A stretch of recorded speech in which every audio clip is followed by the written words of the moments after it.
episode 22, right? Or 23? 3. Yeah, so, thank you.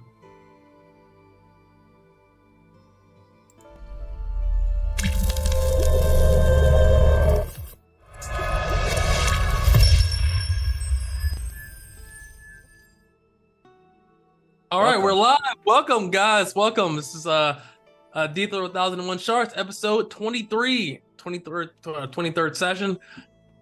Pretty crazy. I'm not gonna lie, we've come this far. So last week, kind of do a little bit of recap here, or last week, we took a break last week, so when in Rome. So the week before that, a friend of mine, Yoff or Jeff, had joined to in his first session ever to see how he liked it and things like that. With his first character being a butcher falconer, Billy the Butcher. It's pretty badass. His name Billy? Am I crazy? William. Yeah, I'm gonna say Same thing. Oh yeah, for the boy.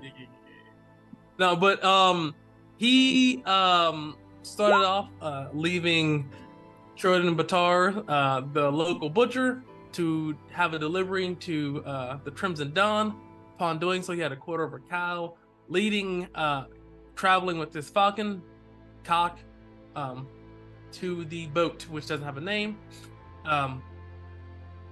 So as you guys got there, he met the dog master, which led him to you guys, which then you pointed to the boat. He went over to the boat. He met Gon. Gon did 3 grunts and a point, and led him directly to Lucette. Because Lucette was in the kitchen making meals, because she's a chef, trying to make a meal for Harry, who the session before that got shot in the chest. So upon meeting Lucette in the kitchen, he dropped it off and said, "Hey, something about petting his cock and stuff like that," and really wanted to get to know Gon and the crew, but mainly Lucette and Gon. After Lucette pointed him towards Gon, and preferably Harry, even though he decided, you know what? Pretty much, he didn't say fuck Harry. He said, "I want to meet Gon." After dropping the quarter cow off, went to go talk to Gon. Gon gave him the whole like, "Are you in or you're out? We're mercenaries." Air quotations. We make money. He's like, "I'm a butcher. Fuck yeah!" Joined the crew. After all the introductions to his character got into the game, you guys remember a bit of a quandary, as Lucette, who had left, was attacked by... Okay, I thought I was frozen for a second. Lucette was attacked by the Black Triumvirate. Yeah, some people. Not just that. The Black Triumvirate, yes. William, Jeff's character, had sent his falcon out to try to find Lucette after she was captured. Harry went basically Liam Neeson, and he said, "I'm hurt, I'm injured, but I'm coming." And with William, Harry, Akoa, and the rest of the Scooby-Doo and the Mystery Gang finally tracked these people down to a strange dark alley in a burnt down, broken down building from when the Nari attacked Dithra. Upon doing so, they met some guards there, and it was on like Donkey Kong. Lucette was wrapped up in a carpet, like a Looney Tunes character, and it was about to wheel her out and kill her as she was stabbed. The crew was ready. You had Gon cracking skulls, Koa bopping people. You had Okoye and Guinevere slicing and spiking. But William as well too was using his falcon to dive and attack and do Rip some dude's throat out. He petted his cock, and then he put it in his pocket. And after that was resolved, after killing these people there, Koa and Guinevere grabbed Lucette and headed to the Temple of the Three. Cole was literally like it was like a running back, and like the game was on the line. Literally, he was 30 seconds was left on the clock. Listen, 30-yard line. He literally grabbed Lucette. He was gonna get you there. So Cole ran over there because Harry was no shape to grab anybody. With Guinevere's help, as Harry, Dawn, and William, and Okoye, which wasn't helping, but he was there, went inside of the building and discovered, hey, you found the Black Triumvirate, and these guys are super cultists. They have perverted the Temple of the Three's, I guess, mission statement, as concise as possible. They believe in only, they believe that the Westerners, as they're mainly they are a pure Westerner group that believe that they are the leaders and the carriers of the Creator's true will, and that they believe that their mission is present over any and all things, and those Westerners that do not, this is allegedly, do not coincide with that mission have perverted the Creator's God's truth and should be exterminated.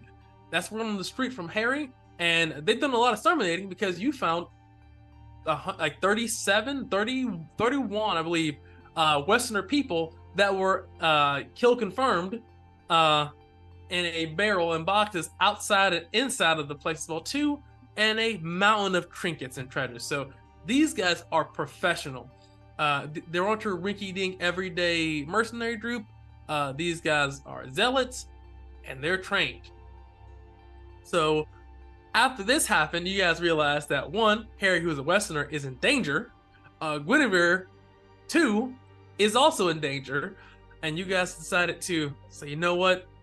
With William's prodding, decided to rest at the Filthy Seal, and have you guys head off to make sure you guys won't be attacked by any strange cultists. While William decided to scope out and use the play you guys got from Rodrigo, using Sandra's connection to set up a meeting.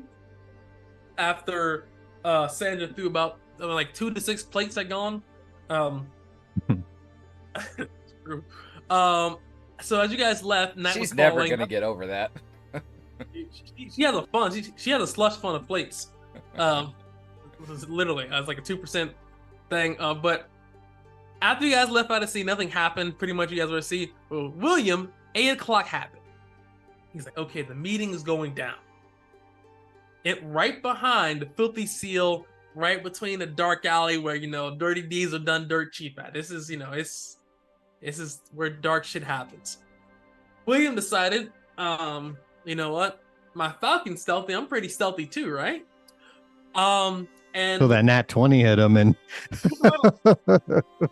think he had like a +1 to dexterity. It was like oh my. But like I said, this first session, that could have been like, you know what? That's okay. I imagine he's like prone behind like 2 small leaves. He's like, they'll never catch me. Like it was like all I can. Yeah, it was similar to that, but it was like for me, it was like so he was like bent down, like right behind a barrel, just looking over like this. I mean, the guy got a nat 20 like perception check, so it's whatever he did, he was getting caught. So the Falcon was flying over, and Sandra was exchanging goods. And then, as he was sitting down, peering over his cover, the guy literally sat down beside him, which I couldn't see because I was sick and dying that session. He wrapped his arm around him, and then he stabbed him right in the chest and left him bleeding to die. Also, his other friend, which was alerted by his friend stabbing somebody else, also stabbed Sandra and left them both to die. As a reminder, you don't fuck with the Black Triumvirate. If they live, if they die, the legend still spreads. You feel as if. So, first things first, Jeff, Jeff, had, I told him to roll a con check, see if he died. The DC was 14, with all his modifiers. He rolled a 19, and he literally typed out, I was literally there with him, I'm still alive. So, as you guys are coming into the city, we fell back to Mariposa for a day, just to to recover and recoup while he was doing all of that, and we recruited Two Pump Esteban. Well, I don't remember his what was his job?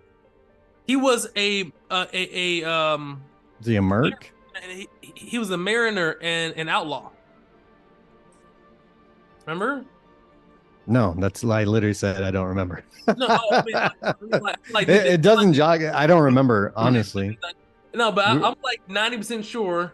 Let me double check. He was a mariner and an outlaw. Because it's like you guys keep buying getting outlaws.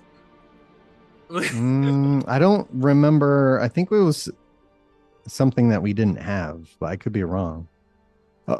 I don't think. Was he an explorer? We wanted someone that was ranged, so he uses a crossbow. I know that. Yeah. Yeah. Was he an explorer? Maybe. No, because you have an explorer. Whatever is an explorer. Maybe it was survivalist. I don't think it was a mariner out. We got plenty of those guys. I just don't remember. Well, the biggest thing was that didn't put in the chat. From what I can remember, be wrong, was that you guys only had Sophia as the only like really skilled mariner. So even if you guys no, we had Jesus and Juan. Yeah, they're both mariners. Correct, but you guys said, and I could be wrong. I gotta remember here was they're chicken shit and they suck. So we need to get more mariners because we have a crew. So even if we can't get the jobs we need filled, we still need more bodies because that session, I can recall, was you guys were just looking for people. We're looking for someone ranged. I don't. I mean, we can stick to Mariner Outlaw, but I don't think that's what it was. I think we're specifically looking for something we didn't have. Well, I don't mind that he's a mariner. Outlaw is not the most useful profession for us because we already have two. Yeah. I'll double check after the session, but I'm like 90% sure it was an outlaw. I don't remember, to be honest. Yeah, me neither. All right, well, we'll go with that for now, and then I'll confirm at least that break. So you guys found him as well. He, in my mind, he looks like Yosemite Sam, but has a more Spanish flavor to him. And I believe, did y'all find anybody else? Let me double check. No, he was. That was the only one I believe, because it was like one day. Okay. So you guys found him as well, and as you guys found him, the next day did pass, I believe, and you guys were heading there as whatever happened to William. Did we kick all of the workers off all the carpenters off the ship that were helping us build? They would have left. They wouldn't have went with you. As soon as you would have left, right? That's what I was asking. We sort of there. This was like from the time, because I know I missed that session. This is like one day past when we originally started all that, so there really wasn't much else done as far as work with anything. Okay, I just want to make sure so I could keep files updated. So basically, since you left, basically 2 days passed, and this is the second day as the morning comes. Okay. And it's morning time. So I will restart again. I think we went a little bit further in the morning. We'll start in the morning. We get since we're sleeping on the ship, we get our con in HP. Yep. The con modifier is HP. Okay. And it's bright morning here. What do you guys like to do?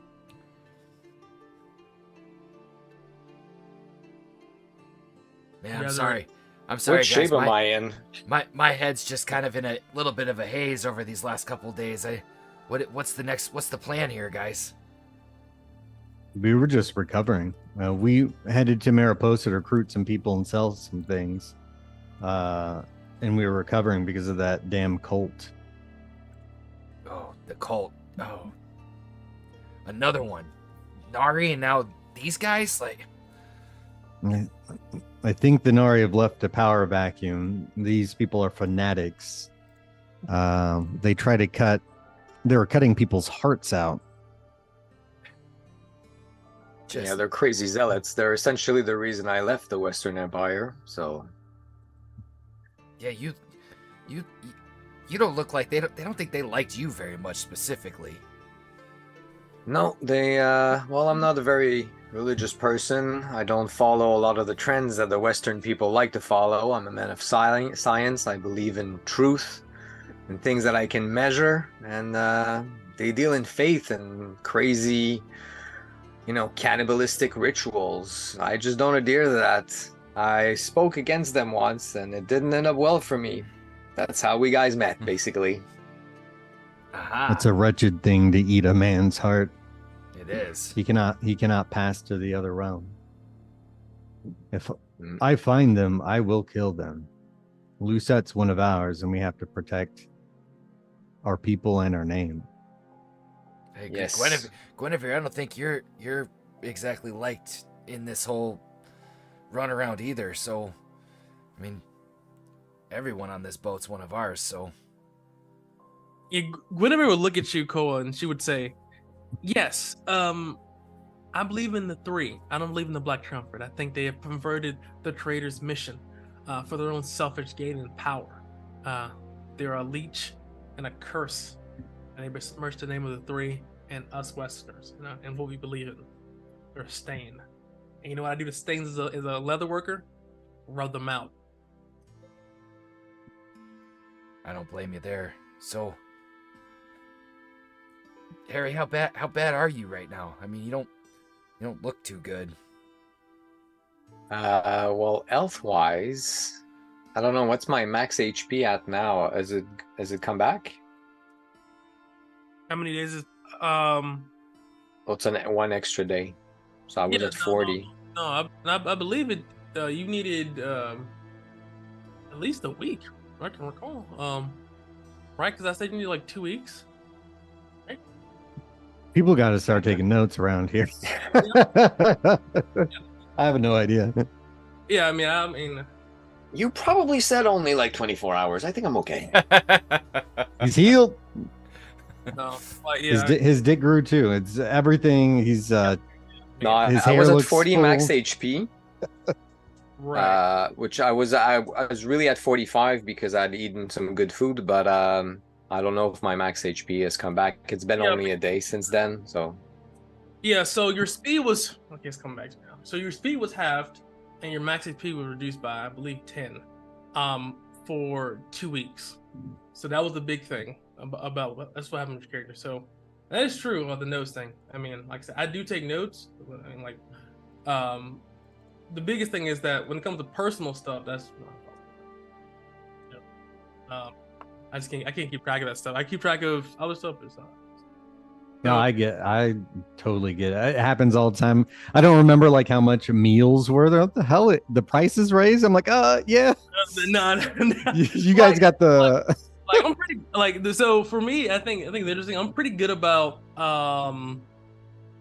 remembering stuff. But once I tell somebody like if I tell Koa like, hey, okay, this is this price and this is this thing, it literally loses my leaves. I don't know what I told him. I'm with you. I don't know. I improvise most of my like that's just my side. Improvise and so that's something you guys watching at home. Yeah, like for me, yeah, like I'll tell Cole like, hey, once I tell Cole like the prices and the date, listen,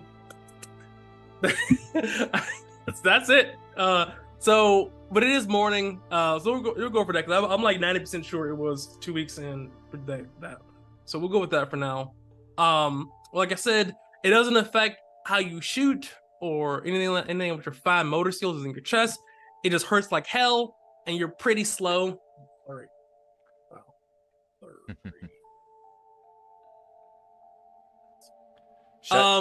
Turn the camera off and then turn it back on. It'll refocus in Zoom. Yeah. 1 second. Well, I mean, if it's gonna take that long for you, Harry, to start to feel better, I mean, because you just don't look full like you're full health still. I mean, what do we do? I'm not my springy self. No. Yeah. I'm a little slow. I mean, I can shoot straight and everything, and my mind works fine, but I can't run like I used to. I'm gonna need some time. My lungs are just, it was right in my chest. I can barely breathe, really. And how's your lady too? good question. How is my lady? Lucette was stabbed, and she is hurt, but she is not as nearly as hurt as you. So as far as health wise, she's looking rough and she's recovering. So she won't be able to give you guys like your hearty breakfast meals today. She's recovering. So none of you guys are really medics, I believe. So you have to see Esmeralda, but she would have told you like it's gonna take at least a week to kind of get back on her feet. So light activity, no dangerous stuff, no explosions. Bed rest for like a week, let her recover, and then slowly work up past that. So we have a week basically to gather information on these people. We need to find out where their base is. We need to find out how many bases they have, if they have multiple in the town. We're gonna need Rodrigo to work his ears to the ground. But how do we ask him that? We're a half a day travel back away. You really want to just go right back to the scene of it? We just hired 2 guys. Nobody knows them. They can deliver paper. We don't know that he's hurt though. No, you don't. No, that's the one thing. That's meta, we have no idea about the meeting. But like what Harry wants to do is he wants to find out their main base, and he wants to find a moment where everyone's going to be in there. As many people, like they have rituals and shit like that, he knows. So like I want to find a day when they're going to hold a ritual, and I'm going to blow that fucking shit sky high. I'm going to be building explosives. I have enough time on my hands. That's all I can do basically. And I'm just going to burn that shit down. I don't want him to get up again. Say we head back to Dithra, but we need the crew to be on high alert. I can put my ear to the ground. I've got some criminal contacts. It's not just Rodrigo. They might be able to look into it. Yeah, we need to find out who they are, where they are, how many are there, and when do they congregate. Zeta's gonna turn to Baghdad after fucking Harry's done, dude. Also, yeah, and we'll get the report from William. Dad, who's that guy from 300? He made that movie where they kill his fucking family. Gerald Butler. The model citizen or something? Yeah, law-abiding citizen. Law-abiding citizen, that's right. Yeah. I'm gonna plan that shit out and I'm gonna hit him hard. Fuck them. At some point, you're just butt naked. It's not. Like that, and like I'm getting like John Cubas, like that's my girl, like what I'm saying, like that. Like I don't even care that they hurt me. They went after my woman. I'm gonna fucking kill them. There you go. All right, not sure I blame you on that one. Whenever nods and says I agree. If somebody came after my woman, I killed them too. I mean, it could have been any of you guys. So. Like, we got a plan for if there's ever a next time. We can't let that happen. Let's just not let the vengeance consume us. We got other plans as well. But I do agree. We pay them back. If we wanna have a foot in that city, we need to get rid of those people. Plain and simple. Okoye looks at everybody and says, "Do we need a foothold in that city? We got a boat. Fuck that city. Fuck them people. Listen, that doesn't make us any money. I'm sorry your girl got hit and got shot, but getting more shot doesn't help us make money." Well, at this point, no matter what, we need to get back there. We've already paid for 2.5, little over 2.5 months of work on the boat. So no matter what, we at least got to get that covered. So we got 2.5 months before we can just fucking bounce. Can't you just talk to the wood? Aren't you an Easterner? Can't you just talk to it? Don't you just talk to wood or something? Make boats? We can just jam out. We have a quest to deliver silver to. Yeah, we do have a quest, right? I can't. And Koya looks at the paper. He can't read. What does it say? Deliver the silver to the southern continent, to Jaha Okonwo, the magistrate of commerce. It's 7,500 copper. Yeah, it's like 2 weeks away. Wait, right? Let's check the map. Yeah, something like that. Yeah. Presses the start button. We can totally do that. That's fine. Akpan is going to be working on our stuff during that time, so that's not really a problem. The boat, unfortunately, the work is going to have to wait if we're on it. Yeah. This But could be a very we still need to get some information on those people. If we can contact Rodrigo before we leave and get him to do some work for us, that'd be helpful. well, also the Golden Syndicate. If we do this and we get in with them, that might open a new network of information gathering. Definitely. Yeah. Guinevere nods and says they're pretty connected.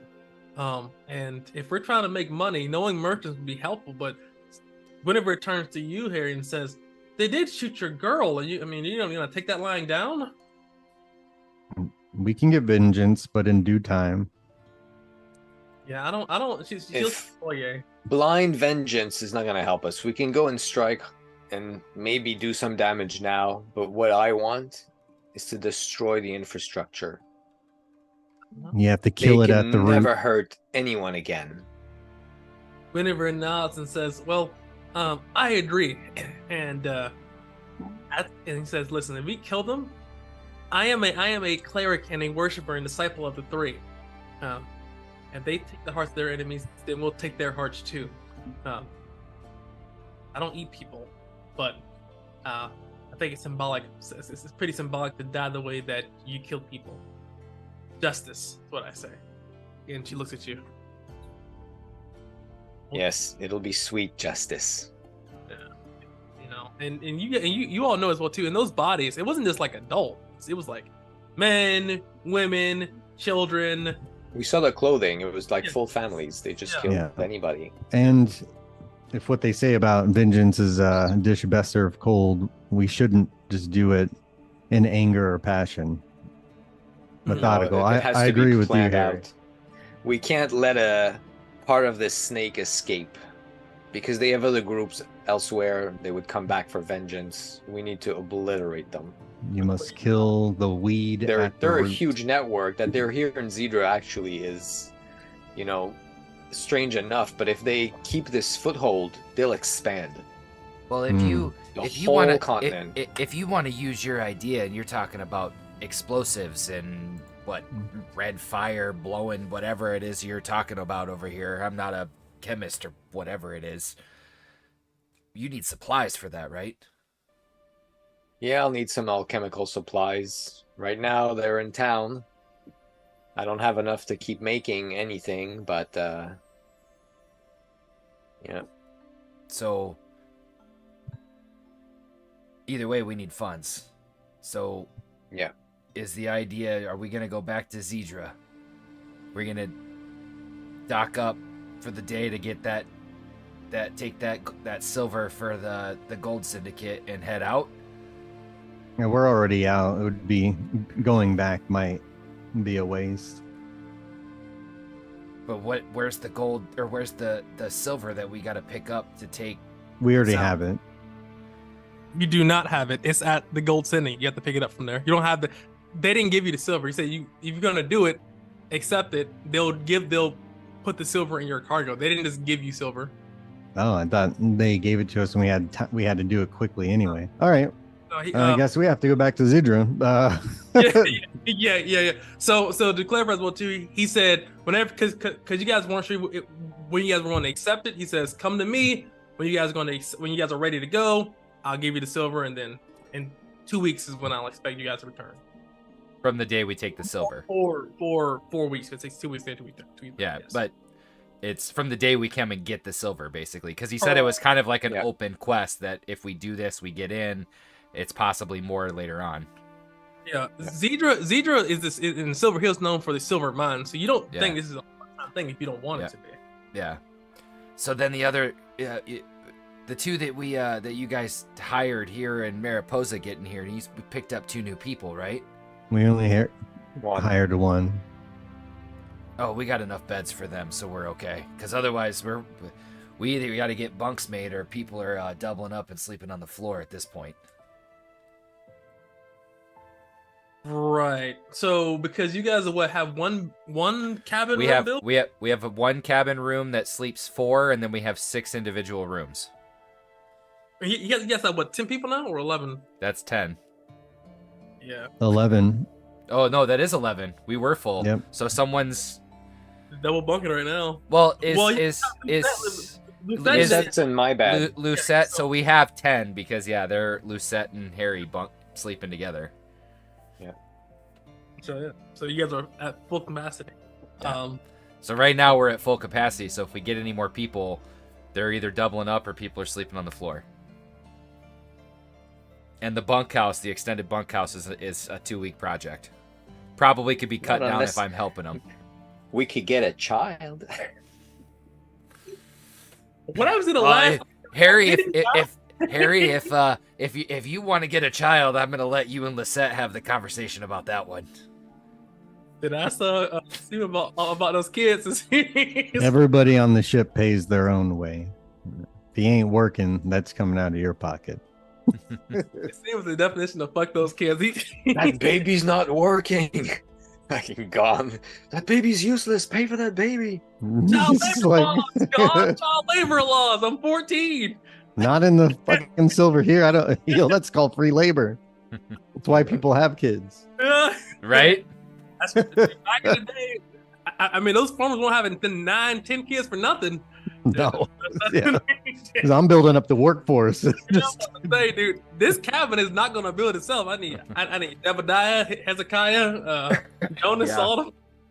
But all right, well then let's set sail. Let's go talk with Sophia and set sail. I want to talk with her anyway because some of this getting out and setting sail has really kicked back in some memories from my childhood. So I'm gonna see if she'd be willing to spend a little time with me and learn me up a little bit more on seafaring. Yeah, that's what you call it, seafaring. All right. Hey, this isn't Esperanza over here, buddy. This is Salazar's sister. Hey, man, I'm not judging. I am. Don just walks away. Well, Cole, you approach Sophia. Sophia looks and says, where are we setting sail to? As you guys are.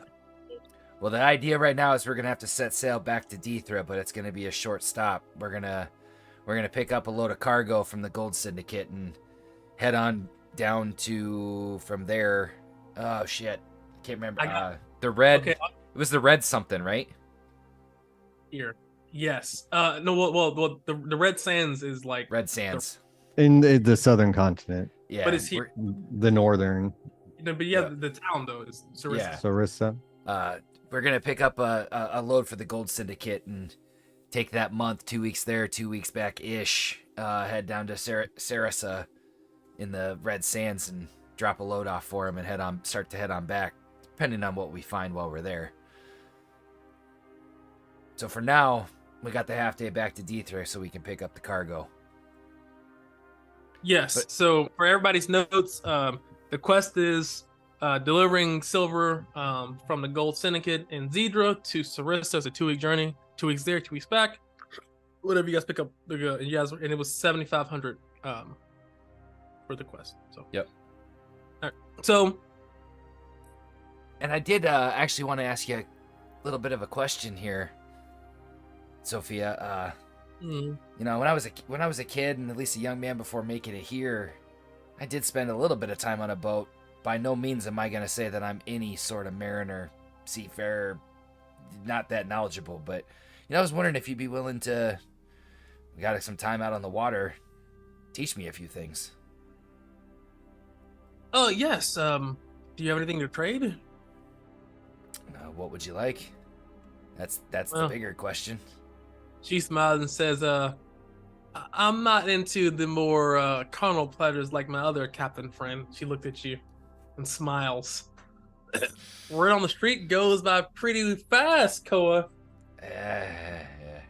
You did your thing. Impressive.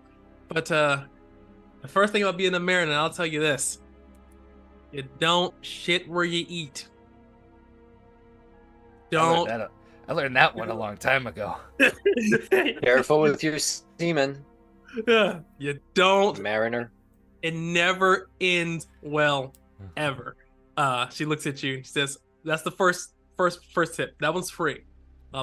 the next tip, she says, "All right, I want you," and she says, I want you to hold the wheel like this, and I want you to look up in like a really meditative pose, and just smell the wind and the sea breeze and the air and the moisture kind of hit your body.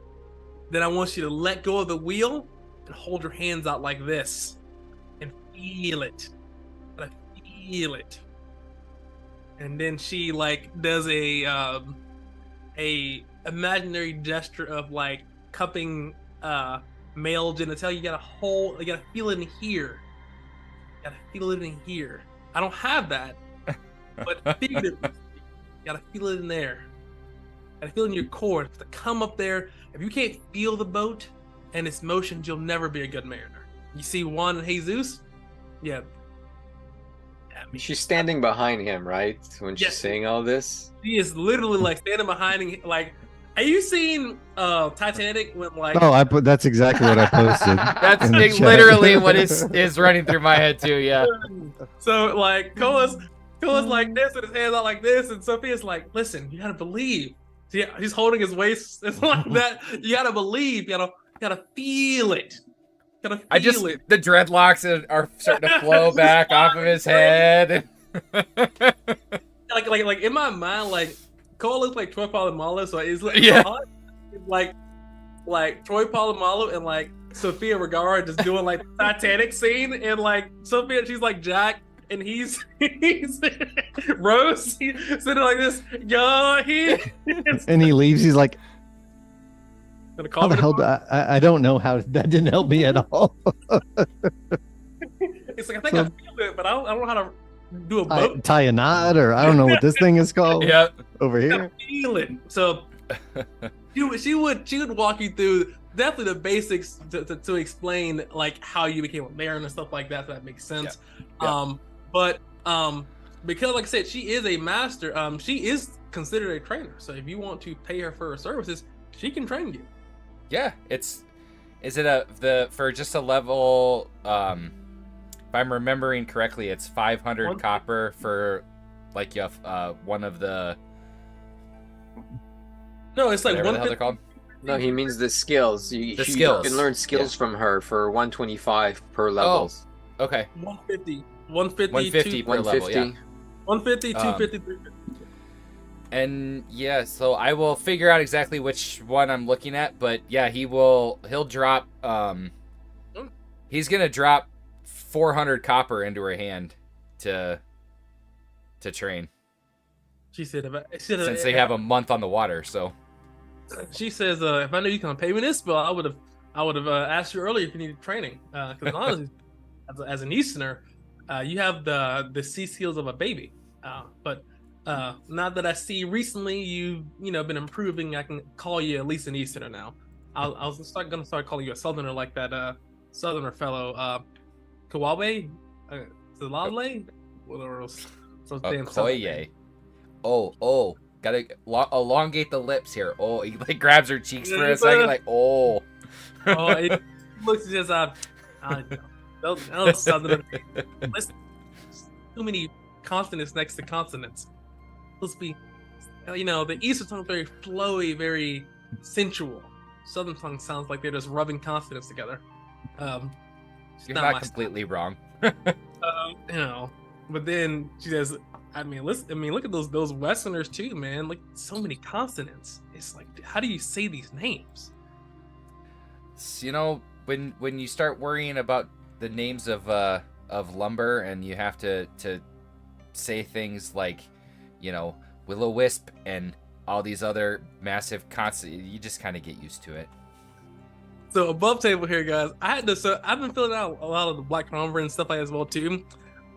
I can't pronounce anybody's name. Just for heads up, if they're Westerner, I cannot pronounce it because they're all Gaelic. It's not English, it's Gaelic. So yeah. I can't pronounce any of their fucking names. That shit looks like gobbledygook to me. But you guys are heading out. Give me a D100. Don't roll less than 15. It's pretty safe. Who wants to start us off? Yeah, who's failing that first one? Me. 15% chance, guys. Yes. There you go. You guys Yeah, 15. We failed plenty of 15, man. Don't fucking Yeah. start. Immediately, the first couple. Seriously. like 7, 2, 9. But yes, you guys do make it to Zedra in half a day. So from 6 a.m., it's now like 12, 2 in the afternoon. And you guys are officially back at Zedra. Nice. So as you get back, I mean, everything's pretty normal. Sound looking so far as you guys enter. There's no burning city like this, like the Nori and like that. So you enter. The dog master looks at you and nods. And says, "Well, do you have a name for the boat? You told me last time you have a name for the boat. And what kind does have a name for the boat?" I don't know. How about the Dawn Treader? What are we, the Crimson Dawn? Crimson Dawn. God is like Chat GPT. Yeah, maybe. What about First Light? Names. He's like, the way my Treader is set up. Let me go ahead and figure out this thing. You said Dawn Treader. Let's throw some names out there. Dawnbreaker. Oh, no, that's from Skyrim. That's from Skyrim. That's cool. Whatever, man. It's a great name. I mean, shout out to Elder Scrolls. It's a good name. We're not inventing anything that no one's ever said before, you know. So yeah, I don't know, like I don't know, Wave Crasher. The Red Barge. Golden Wind, Crimson Wind, Blood Money. I got dog names next. I mean, Spot. I'm not the best at name. I'm not the best at name. Guys, and also you guys walking at home. Are we gonna get multiple boats? We're gonna be like whatever one, Well, and I then would say 2, we- 3. yeah. I mean, eventually, I think. We said we're the Crimson Dawn, so isn't that what we named the boat? Was Crimson Dawn? No. Oh, that's No, the crew. That's the company, crew. Yeah. It's like, what about the Dreadnought? Yeah, well, that's fine. So like a Westerner name. Okay. Isn't that the ship from what is it? Not Albator? What is it called? I don't like something from The like space pirate thing? It sounds like some out of C.S. Oh, I Lewis. don't know. Dreadnought's a type of battleship. Yeah. Yeah. So I don't know. well, let's come with a name because we didn't talk about it. we 100%. I was like, okay, guys. I That's could be wrong here. I could have sworn somebody said last week. All right. No, we said we didn't want to rush into it because they're. No. Oh, boat. okay. Well, I do remember that. oh, yeah.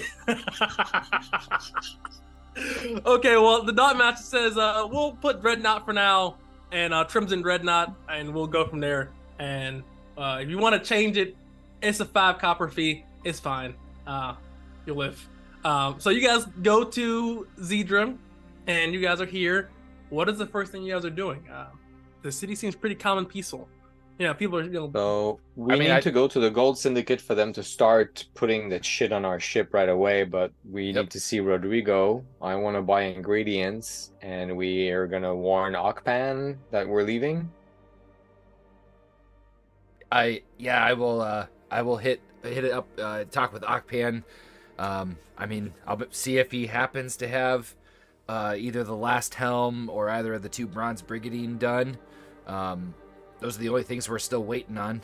And then we got to make sure we talk with our workers, let them know we're going to be gone for a month, that when we get back, get the receipt, because we've already paid for all the upgrades to the ship. So, You know, we can't bring them with us. They have nowhere to sleep. correct. Shit. And otherwise, we're sitting in dock for 2 weeks, maybe a week if I bust my butt with them, but minimum. also the price would change too. The price would change because they agreed to be able to live in their own houses and work on your boat. Hiring them significantly higher because they are now sailing. And whatever supplies for Food and stuff. food, food. and everything. Yeah. No, It- I mean, it makes more sense. We know we're coming back, because if we're gonna get in with the Gold Syndicate, and try and get some of that information from about that cult figure out that whole thing. I mean, we know we're coming back, so we'll be docked up when all that starts to try to go down too. But right now, if we need more people, we don't have the space. And like I said, it's 2 weeks. Choking on sawdust here, sorry. Do we want to warn the guards that they have a cult in their city? I mean, they're pretty useless, but they might get lucky. They replenished the guards, right? When the army showed up, did they leave some permanent to replace them? Some soldiers, but not very much. I mean, because once they cleared out the problem, like the city still has guards, but they're definitely short. I'd say at least a quarter of their main guards. But after the Nari was defeated, in their eyes, they took all the people home. You know, pretty much. They didn't feel the need to refill them. We should tell them because they've killed like nearly 50 citizens. So I think they should know. You really think that the guards are going to be too despondent about a bunch of prisoners that are just dropped on this island getting murdered? Look, if they do nothing, they do nothing. But if they cause a stir, then that could be helpful for us, you know. For them to know that the guards are onto them, it means that they're going to be using more underground channels, and then that might be easier for Rodrigo to sniff them out. You know what? Let me have a conversation. Let me just throw that out to At the very least, they may know something. The soldiers are bound to run into these guys at some point if they haven't already. Well, then what's the plan? You're gonna go buy supplies. You're gonna. I think we should stick together. I don't want to split up too much. Okay. I agree. They've been watching us. Maybe they know that we've docked and they have people looking for us. We really don't know. But they've hit us separately like twice now, so let the workers come to the boat. We wait for them. They can get the day's work going. Then we'll let them know tomorrow, because we're gonna just jam out tomorrow morning. Right. So we can let them know. We still. I mean, otherwise we're waiting 6 days here for the bunks to be completed, because that's what they were working on. But they still have a week before they're finished. Yeah. I mean, like I said, I might be able to shrink that time down if I bust my butt with them. But do we want to sit around here that long? I mean, not here. If we do that, then we take them and we go across the pond, and we do that there. I wouldn't stay here a night, honestly. It's having the funds to do that. That's what that 7,500 copper pieces will buy us, and then some, because that's a hefty amount. Then we're docked up. I'll go let them know. Come get your half day's work in, because it was a half day to get here. Get your half day's work in. We can pay them a full day's wage because they were expecting to work 2 weeks straight, and now we're cutting that short, so that's gonna suck for them. I don't mind giving them a little bit, because we want them to be happy when we come back and not be like, I fuck you guys. Yep. You know? Yep. You cut contract short. I'll grab them, get them to the boat. Once we get back here, then we head. They're lucky to have any kind of steady work, to be honest. You're not wrong. Yeah, sure. But then we can. I mean, they might be dead when we come back too. Well, that's why you pay the guild. You don't pay individual workers, because then they just send the people you need. But also too, above him too, like so that's actually a good point that I can kind of bridge into. I looked into a lot of that stuff. You know, just in general. A lot of that stuff is guild based anyway. So coming up in the future, very soon, that'll be kind of addressed, because it wasn't really a time where like for skilled workers for sure. Knew that non-guild members would have traders like that. You'd have to go to a guild and that's why I just assumed we did. So that's why I said it. That's why I said that. Well, I was like, yeah, because like you have a standard, you know. It's like you can imagine you just going to a union and going, "Hey, I need some union guys. Bring them in so they can work." You know what I mean? Like, right? And like, no, we're gonna take the scabs. Fuck the union. You're gonna pull the people standing behind the Home Depot, going, "Work today, work today." Hey man, don't fucking fuck those guys. They bust their ass, dude. No, they bust their ass and do amazing work. I'm not knocking them at all. It's just I can't. But see not in Dithra. Most of these guys have no skills. Yeah, that's not gonna be the case for employees any in skill. Dithra. Yeah, it's skilled work for sure. There'd be some kind of guild or Home Depot? Nah, that's not it. That's not it. shit. We got the Mexicans at Home Depot. Would have been built real quick. 2 days, man. I'll get it done in 2 days. We'll bring 50 people. It'll kick it out. Dude, some Hispanic workers were building house behind the house. They had that shit done on my lunch break. I came back. Yeah. Done. I was like, Yeah. And that shit ain't falling apart either. I was like, damn, bro. Like, yeah. It's definitely not up to code though. You're like, all right. I never said, but it won't fall apart. That's the other. Hey, that's if the it's not, thing. yeah, if it's not broke. One kid was like 12. Like somebody was out there. I'm like, all right, that's us. This ain't safe. But anyway, let's talk on to that. All right, so you guys all go to the Gold Syndicate, right? I presume. Well, yeah. So I just grabbed the carpenters, bring them in to get their half day, give them, an extra, I don't know, 100 copper to say, hey, sorry, here's the full day. Give them an extra 100 copper to suffice. And then, yeah, I think we're gonna go to the Gold Syndicate, Okpan, and then buy supplies. Was that the 3 things? And Rodrigo. Okay. So where are we heading first? Gold Syndicate. They have to put stuff on the boat. Here we go. Let's go with that. And all right, you guys are heading toward the Gold Syndicate now, guys. You guys have Harry Belafonte with you. He's a Westerner. Also, Guinevere's also a Western girl too. And you guys are enemies number 1 of the Black Current. So this is so you guys are traveling. It's a DC 35. Roll a D100. You may get attacked. Because you guys are popular, so you can't be the anonymity people now. You guys are a guild, a group. People know who you are now. All right, is it my turn? Hey! No, thanks. Yes. You guys are not attacked. You guys are traveling with Guinevere, Koye, and Jesus and Juan, and Esteban Rivera. Is it Rivera? I forget his last name. Ricardo. Esteban Ricardo. They're all chilling on the boat with Sophia. I love how y'all left all the Easterns behind to watch the boat. But you guys head towards the Gold Syndicate. You see the guild master, and he looks at you and he says, "Are you ready to hold some weight?" We are. We are. All right. Now, have any of you ever crossed the pond or the sea? And I actually have not named the sea, so I will turn this to the group. Do you want to name the sea between the heel and the southern eastern And the Red Sands? South? Yes, and the southeastern south. No, the north, south, east, western part of. Do you have the world map? Okay, Yep, let's call it north. the Pleasant Sea, Hmm. right? The Peasant The- Sea? No random No, the encounter. Pleasant Sea. See, they're like, man, this sea is pleasant, man. Because if we call it the Dread Sea, we're gonna encounter some nasty shit. So let's give it a nice name. Yeah. Well, listen, The peaceful sea, the restful sea. El Diablo's arsehole. It's like the no D100 sea. Like this is The no, Kraken's nut. Yeah. the anti-roll sea. Nothing rolls, no rolls are needed or required for this place.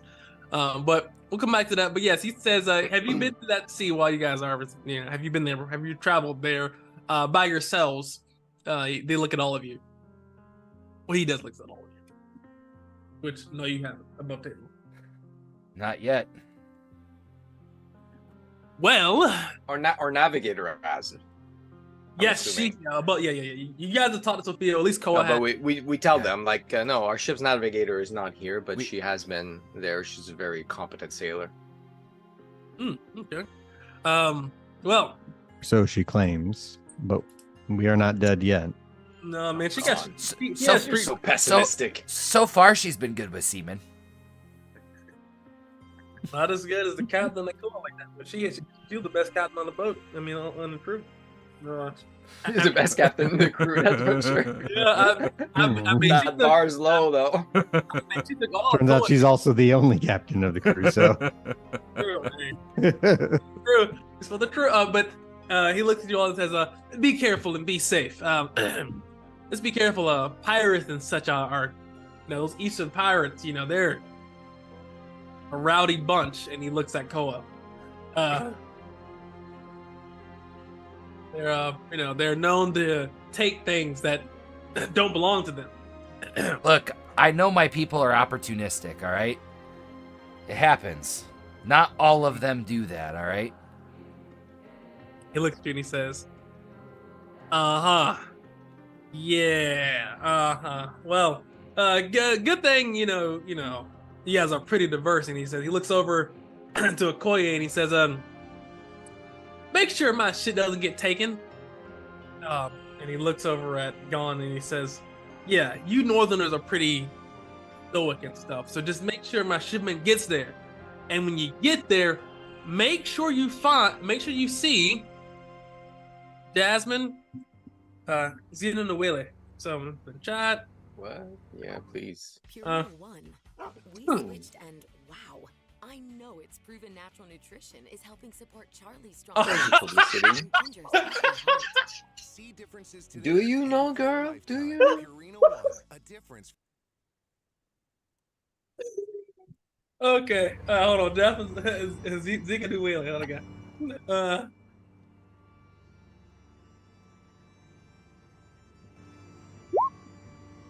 yeah. So she's the Gold Syndicate contact in Sarisa?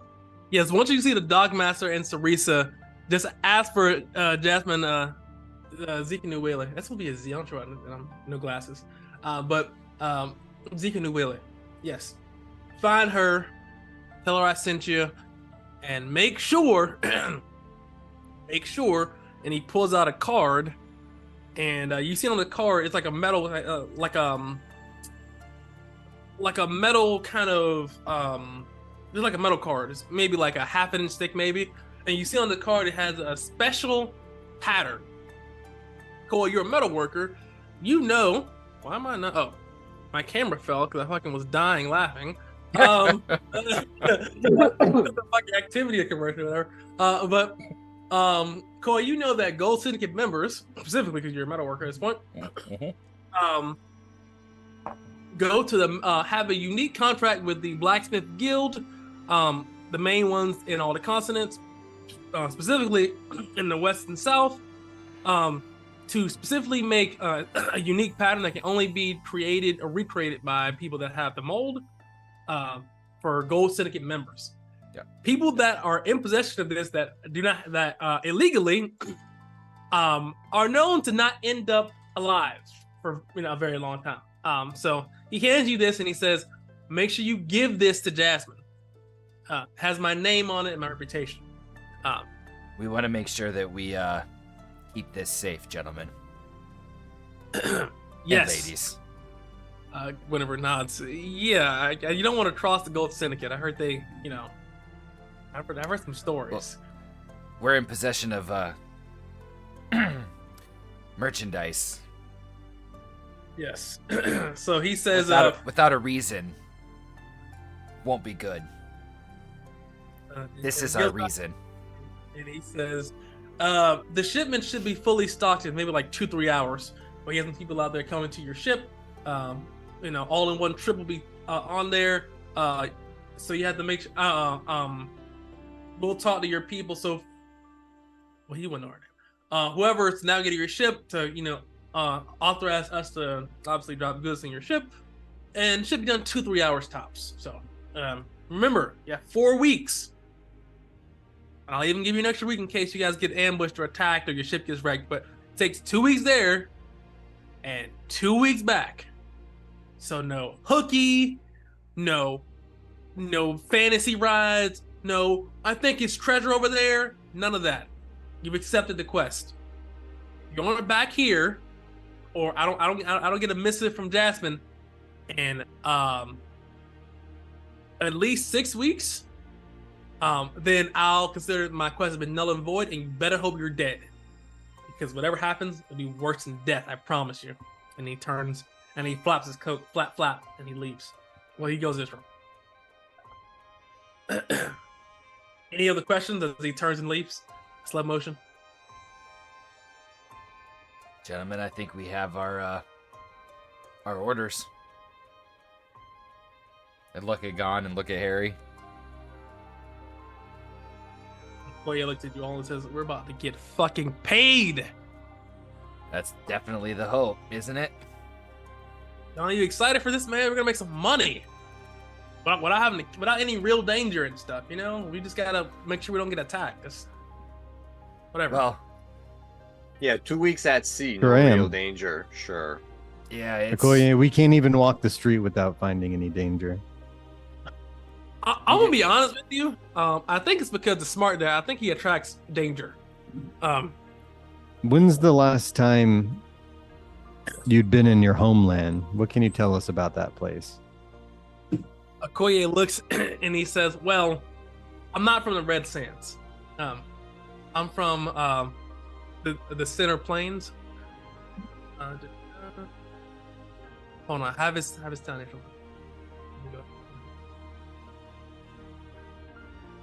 Timboku. Up in the chat.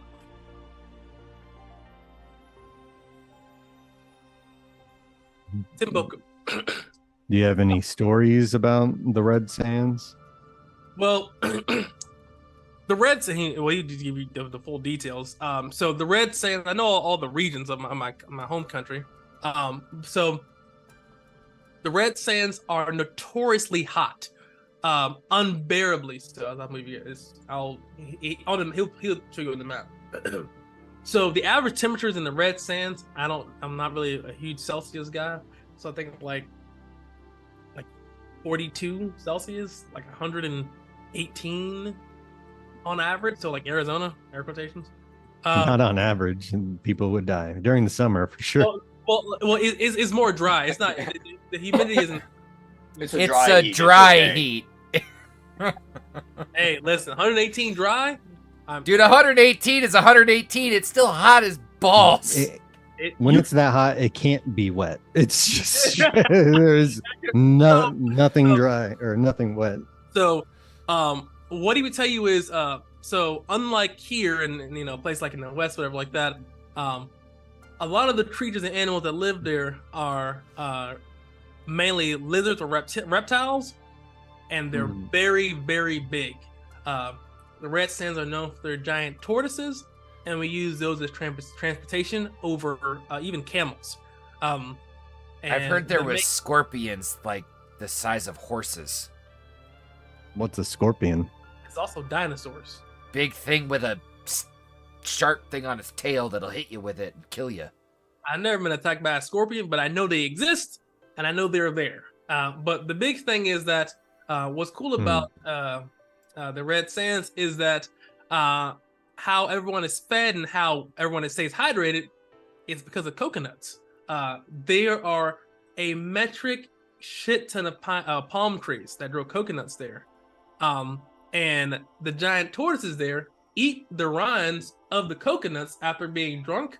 So the people that travel with the tortoises just take a metric shit ton of coconuts, which are able to retain their milk for food and such. And then they can easily dispose of the rinds because the giant tortoises eat them. So I hear it's very fattening, though. he says, well, the girls there are pretty thick. I'm not gonna lie to you. He's kind of rubbing his hands together like this. Thick thighs save lives, isn't that what they always say? Especially in the South. And it's thicker than they got this thing called a Snicker or something I heard in the West, but Thicker than a bowl of oatmeal. just like All right. it's cooled down, man. It jiggles. So it's an arid, dry place with tropical trees all over the place. Specifically on the outskirts. It's some places there as well too, but it's some palm trees With giant bugs. Not too many giant bugs that I know of. I just know that be aware of dinosaurs, lizard creatures, and bandits. There are large stretches of land. So if you guys, because you guys on a map, right? The Red Sea. Yep. Yes. Yep. Okay. So everything's map accurate. So there are large distances between places, and if you are not prepared, at least on foot, you'll die. So for example, from Binawano to Sarisa is 200 miles. Whew. So, travel usually is about somewhere between 10 to 20 miles a day. Sometimes even lower because tortoises, fun fact, don't move very fast. So, you might be out Right. there for a month. We're not gonna go inland though. Sarissa's a port town, so It's true. Right. I'm just letting you know. I mean, in case you want to make any more money, whatever, be careful. It's very hot. feels like we're gonna get there and the silver's gonna get stolen and we'll have to race after it. This isn't D&D. I'm not gonna like fucking stretch it like, hold on, guys. So there's a guild here you have to fight. Like, nah, it may happen because it can happen in fucking Dithra, but whatever. But Realistically, we'd go there, drop it off, and get the fuck out. So that's always the plan. Maybe stay a couple days, but Gain some info, new area, new place, possibly new resupply. contacts. Yep. That too. Also, Sarisa is a much bigger town than Dithra. Like, it is. So also, you would say the capitals too. Sorry. So the capital, this is a like a hold. I think a hold is just like a states, but like this is a state. So the capital of the Red Sea state is over here. Right there. Essa? Yeah. Hold on, I'm thinking. It was the largest building. I'm assuming it's there. Yeah. Okay. Yep. And then like so on the map though too, all the main cities are like the small ones are pretty much like the villages are on the edges really. So a lot of the port towns are very small. Actually, a lot of travel. They're more like large villages, but Sarissa is still larger than Zedra. Zedra's pretty small, or smallest. Yeah, it's like 5 blocks maybe. It's bigger than that. It's maybe I would say like 3,000 people, but Sarissa is like 10,000, and Kessa's about 20 to 30,000 people. Mm-hmm. So, Okay. But that's everything. You guys are going somewhere else, I think. You guys are going to Rodrigo or Ogpan. Ogpan doesn't matter. We'll hit Okpan Whatever's on the first. way. We'll hit Okpan first because it's just a quick stop by to see if anything else is done. You would stop at Ogpan, he would tell you, no, your brigadings are not done yet. Pretty close on the last helm, or that's the last thing We'll tell coming you- through. He says, I need about a week on the helm. Sure. Last time you were here, I gave you literally just fresh off the press, which Yeah, is I think you're- Not a problem. I just figured we'd hit it. Hey, just while you're here working, we're gonna be kind of taking off here for a little bit. We got a job that we have to that we kind of took on that we're gonna be leaving Zedra just for a little bit, probably a month or so, honestly. If you happen to see anybody from the I still can't figure out how to say it. The Black Triumvirate. Triumvirate. Stay away from them. I don't want you to get hurt. Who the hell is the Black? Are you talking about me and my mama? What's the Black? Fucking Western cannibals. Corrupted. Man, Just- come. Man, I know. thought when the Northerners ate people, I didn't know the wolf thing and stuff like that. We don't eat people. Common misconception. So do the wolves eat people? The wolves definitely eat people. They fuck those wolves, man. I'm just saying. just. Also, gotta say, just watch your back. All right. I don't trust Westerners most of the time anyway. Yeah, I mean they fucking. I mean, usually they're nice, they're friendly, but apparently they eat people. Eat people now. Man, I go to listen. I like this girl at the Temple of the Three. She's cute. So you telling me that she might be she might eat people? No. That's These very peop- unlikely. These people are even hated from what we gather by the Westerners. They're a cult. Okay. I just want to make sure I don't go there and they try to eat me. You know what I'm saying? Okpans and, order up. I'm not going out. Okay. So he looks and says, understood. He goes, Cole, I give you that Roman handshake. And he says, listen, make sure you watch your back. I heard Ronan on the street is you've been accepted that quest to go drop off that silver. We literally just left there. Hey, what kind of network do you have? Listen, Aqua says I have friends and allies. Like, you're not the only person that is pretty well connected. He looks and says, also as well too, above table, Jesus and Juan are not the quietest of people. They tend to definitely tell, hey, we're about to make some fucking money, about to sell some moose some weight, which definitely has traveled through years. So yeah. But he looks at you and he says, I'd be wary. The Gold Syndicate is known to only make deals that doesn't fuck them. They fuck a lot of people, I've heard. I don't know, but I would never accept a loan from the Gold Syndicate. It wouldn't surprise me, but we're not taking a loan. We're not taking any kind of loan, so okay, cool. We should be okay. Oh, you guys are gonna get. Oh, that's okay. Just to tell you, I knew a guy that took a loan one time.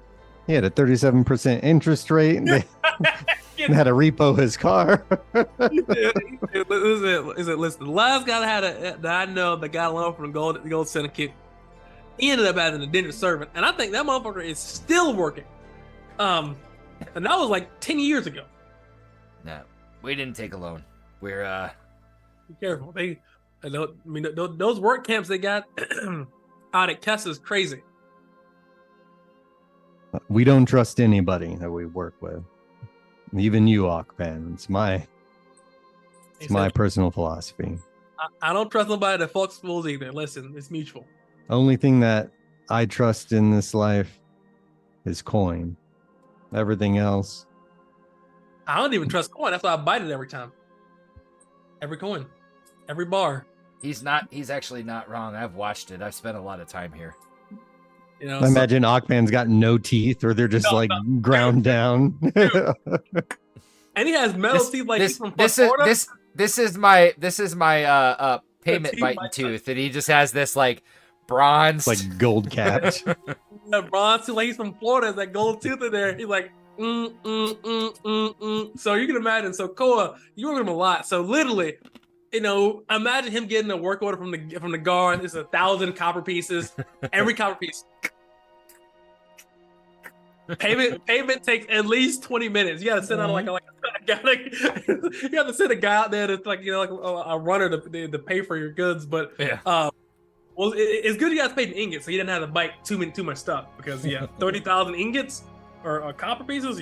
Shit, he'd have been there all fucking day. all week. Oh, week. That's a lot of pieces of copper. 35,000. Man, you might get I'll start. I gotta go on vacation. I will start on this as soon as I am done. That's like technically something. You might catch some. Well, you would think he'd have a tool that's going to be able to figure it out. He's not biting everything. Well, he's a professional. And Zedra's small enough that no one's really getting anything really above 1,000 copper pieces outside of the guards. That's like a once a month kind of thing. Turns out those ingots, the inside is just iron scrap or something, or hollowed out. Gold is you thought no, but Koa's a skilled metalworker. You can detect. But anyway, regardless of that, you guys talk to Pan. You get that resolved. All that's buttoned up. He gives you the Roman handshake. All of you guys. He says, "Don't fuck any wolves when I'm gone," and he kicks you. Then we're going to Rodrigo's. All right. As you go to Rodrigo's, you see that there are no guards in front of Rodrigo's place of establishment, which is very strange because he's a drug dealer. That would tip Gun off. I mean, he basically grew up here. Weapon would be ready and would be very wary, kind of looking around, seeing what's going on as we approach. Let's look at the foot traffic around the place. There Um, are signs of a struggle. no, as you guys, I mean, like the door is open.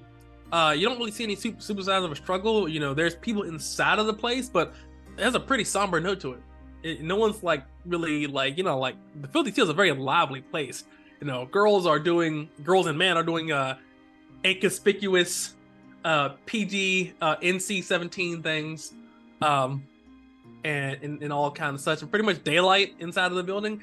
It's pretty somber from what you can tell. You guys aren't in that building yet, but you guys don't really hear like the "Hey, you stole my fucking money!" Stab, stab, stab, like normal. Gon would still approach, just walking ready for something. If I see Gon step up with a weapon, like drawing a weapon, I pull the warhammer out. and- Okoye pulls the spear out. He says, "Stay ready. You don't have to get ready." He turns to Harry. "You ready for this? I'm not sure what's gonna happen, but if he drew his weapon out, I'm not getting shot again." All right, I'll take out my crossbow and stay a little behind. Yeah. I will walk in front of Harry, like 3 steps in front of him, so my hulking frame is hopefully somewhat hiding him. Gon's gonna do the tactical slide to the wall next to the door. Look through. Go, red team, go, go, go. Blue 42. Yeah. Just kind of peek over his shoulder though. Breach. We're going through. Is wise. Dude, it's like some sort of Rainbow Six Siege. Drop the fucking pack, go to the floor. But you guys do all that stuff, and you guys enter. And as you enter, you see that there are a bunch of different outlaws and such like that, kind of standing around a body that looks very similar to Sandra. She has a white sheet over her in a very ceremonial, well, according to tell you, ritualistic of a funeral. Sandra looks very dead. You see that surrounding her is, there's, outlaws, there's guards, there's different people from different walks of life all in here. And even Rodrigo looks significantly more cleaner as he is holding a candle. And you see all of them now. You see some of them are holding candles as well too. Sandra's body is laid out on a table, in a very ceremonial style. As you see, Rodrigo says a few words, from his culture about Sandra and what she's done and what she's meant, and vengeance and plague upon those that seek to harm those that he cares about. As you see, Sandra, she's dead. What do you all do? Gon's arms I put my slump. crossbow away. The warhammer gets put back up, and then head just starts to kind of bow in silent reverence, seeing what's going on. Gon? Yeah, Gon's arms slump as his weapons are stowed, and he moves forward. He can feel like his throat kind of closing up as it kind of dawns on him what's happening. And he stands next to whoever is nearby, and just kind of a shocked look on his face. Not sad, but just like he's been surprised by something. And he just looks to Rodrigo, just a curious look, as if to say, like, what the hell happened? But he does not say anything. You see Rodrigo, this is the first time you actually ever seen like any true like emotion outside of just like, joy and anger. You see that he does have actually tears of tears on his face. He actually looks very distraught about this. You see there's several other members of his crew. They're crying, and it's not like little like oh whatever. Like I'm talking like ugly cries, snot down their faces, drooling. Kids coming up like that as well too. It's a very somber scene. You see the various men and women that have worked doing dirty deeds done dirt cheap.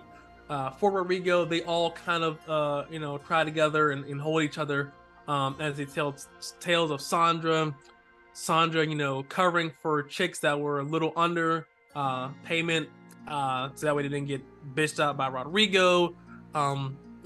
Sandra, scaring off some crazy, Johns. Sandra making sure someone was fed and having money, and it's like on and on and on and on and on. For as long as you guys would stay here. And Rodrigo, even though you look at him, he's not even looking at you, Gon. He just looks like destroyed. He's very hurt about this, which as an outlaw yourself, this seems very unusual.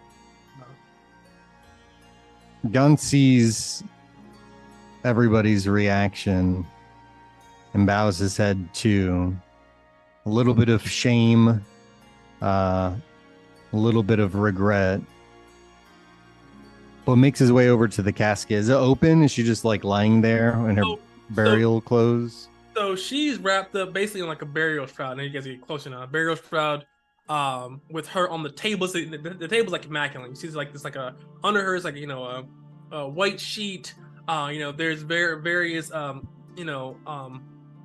implements from her family. So you see like the Sandra wears amulets and things of that, and also in the room from her ancestors and from her clan. All of that stuff's kind of spread about in a very ritualistic way to her people. On the table, laid out, arms like almost like this, the mummy pose. Yeah. Eyes are closed. Hair is actually done in a really creative fashion, and she's wrapped up in a burial shroud with her hair wrapped up. She looks peaceful. Gon moves to the body. Just before you step forward, you do feel a small wooden object placed in the center of your palm as you're standing there kind of looking over the scene. Koa slips a little like wooden carved, it almost looks like what you'd imagine in real life, like a tiki, a guardian carving. He slips that in your hand and just whispers before stepping back, place it on the forehead. It helps with the passing of the spirit, and then just steps back from you. No, he's like, this is your gift to give. I have something else. And he'll draw a single arrow with a copper head. It's got black feathers, and he'll move and put it in one of her hands and kind of curls her fingers around it. It is one of Nassim's arrows that he's held with him this whole time. And he'll slide back, kind of nod to Koa. It's like she must have a weapon when she passes. There may be many battles in the other world. That's what my people believe. That's profound. And then Koa will just step up, kneel down next to her, not really knowing her that well, but just knowing some of the rites from his people, and sets this little like guardian just right on the forehead, and kind of bows his head for a second, and then just kind of steps back out of the way. You would see as this happened for several hours, depending on how long you guys want to stay here, people are coming in and out, and it's not just like the rough and tumble guys, but truly it's a diverse from both sides of the law, male and female, woman and child. All have come here, from all walks of life to see her, and this goes on for hours. So Rodrigo, he's after a while he does sit down, of course, by his crew, but he does notice you, but he doesn't like acknowledge you guys' presence. He's just in his grief at this point in time. Is there anything to write a note with in this little hovel? The bar, I imagine. You can ask. It's not just paper around, but you can definitely ask. Are we to a point where people are talking? It's not like the ceremony is done. No. So yeah. So the beginning ceremony is done. People, but like even during the ceremony, people are like talking to each other, like sharing moments. So what I can also describe it to you is, so those movies from someone like an Irish cop dies and they're all in like the bar and they're all talking and sharing stories of his passing and their moments with each other and things like that. It's very similar to that. It's what's I'm looking for? It's almost like Awake. Just Yeah. yeah. Very similar to Wake, where people are sharing stories of their times that they had with him, that person, or Sandra, and positive and negative and all that stuff. So yeah, people are talking. So if you want to talk to anybody, you can. People are just coming up and saying like, "You remember when Sandra did this and Sandra did that, and I lost a shoe and all that stuff." And yeah, Maybe we could just write Rodrigo a note and give it to him and tell him, we're sorry, we feel bad too, whatever. They're having their emotional moments. This woman, it's a great loss, I'm sure, but like we have other things to do. It's very sad, but we can't help here. She definitely seemed extremely important around here. Well, Yeah, I we mean, knew she her was for a kind of day like the or heart and so. soul of this place. Anybody could see this. Why would they kill a waitress? This Ooh. Black Triumvirate, right? This is fucked up. Was she a Westerner? She was a Southerner. She was a Southerner, so it doesn't even make sense. so you do know that We knew about the meeting though, right? you knew that she told you guys that she was selling goods to these Westerner people. Remember, Yeah. like, because you guys were trying to figure out what like. Gon would ask though. We don't know what happened. It's a dangerous town. He's like, but would go and ask straight up Rodrigo is like, who did it. he's like, she was, selling some goods. She was right outside. She was trying to make some extra money. She's always been a good earner, man. Who was she meeting with? It's fucking Westerners, man.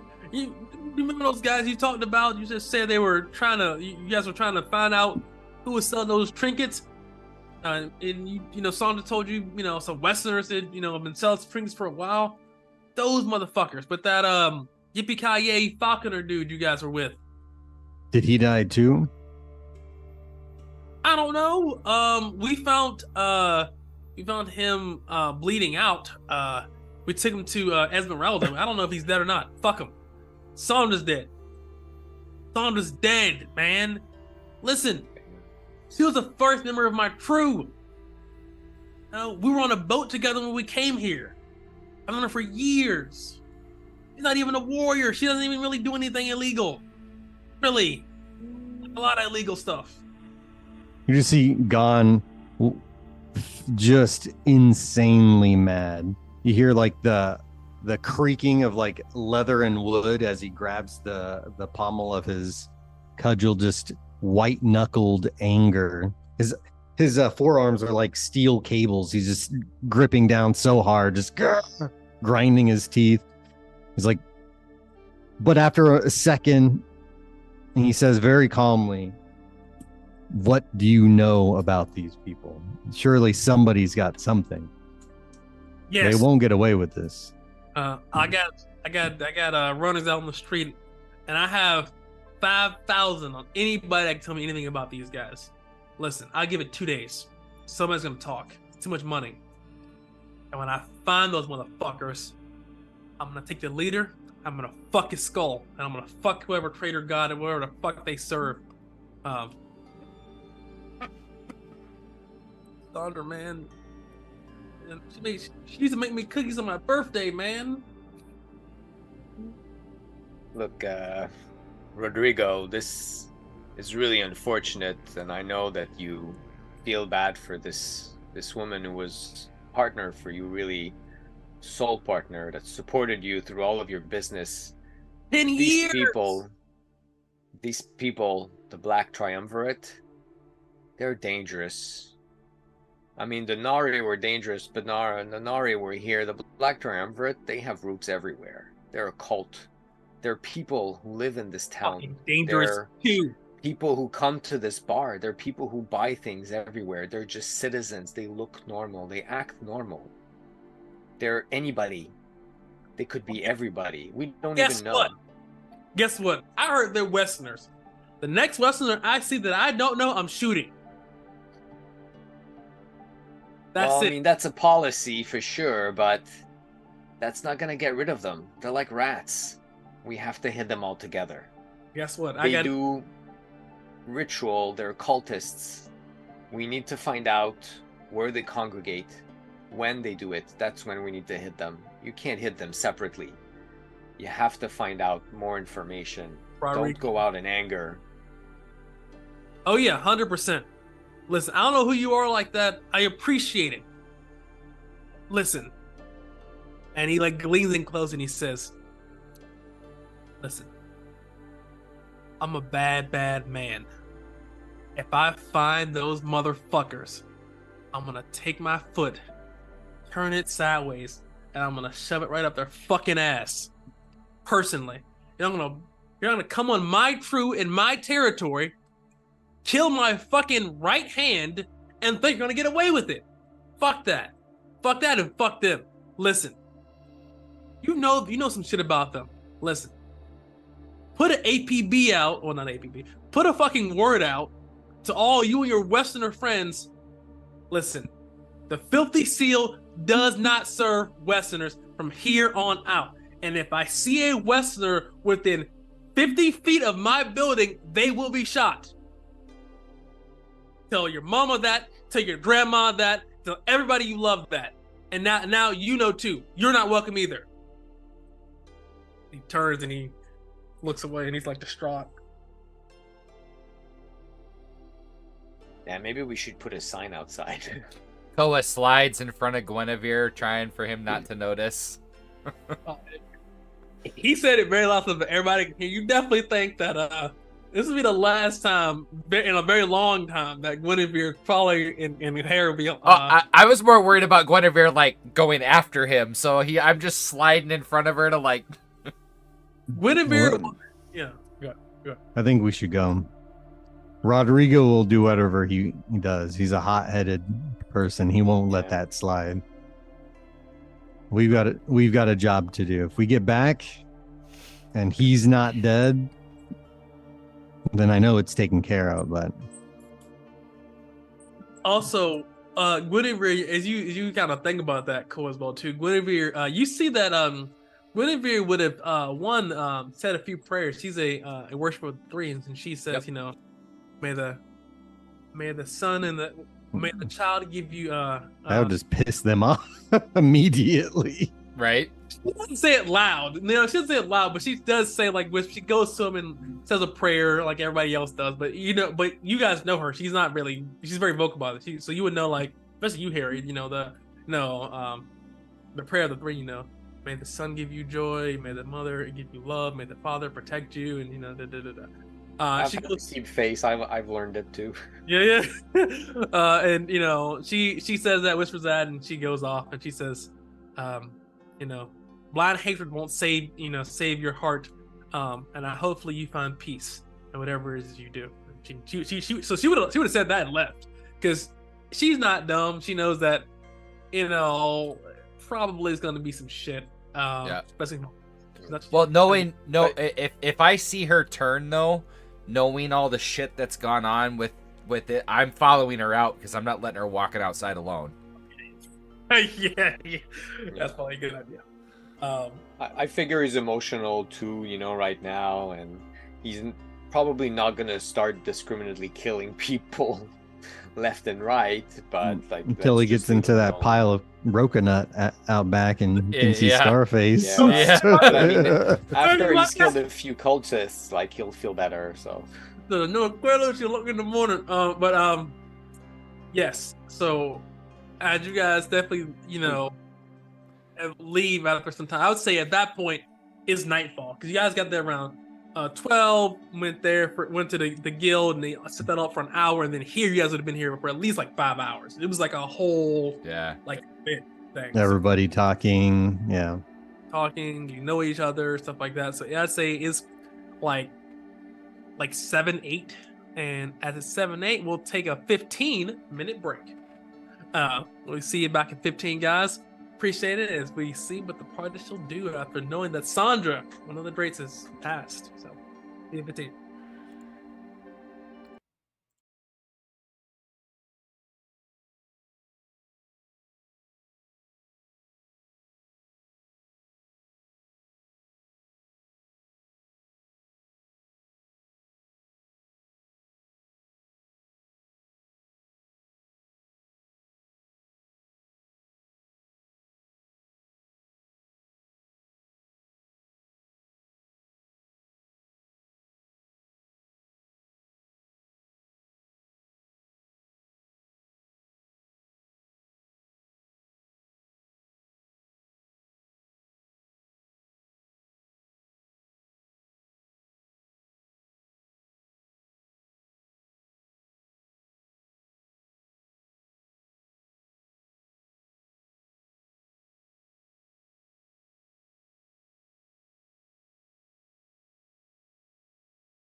All right, so we're gonna figure out how we're gonna sell this cocaine. I really don't know.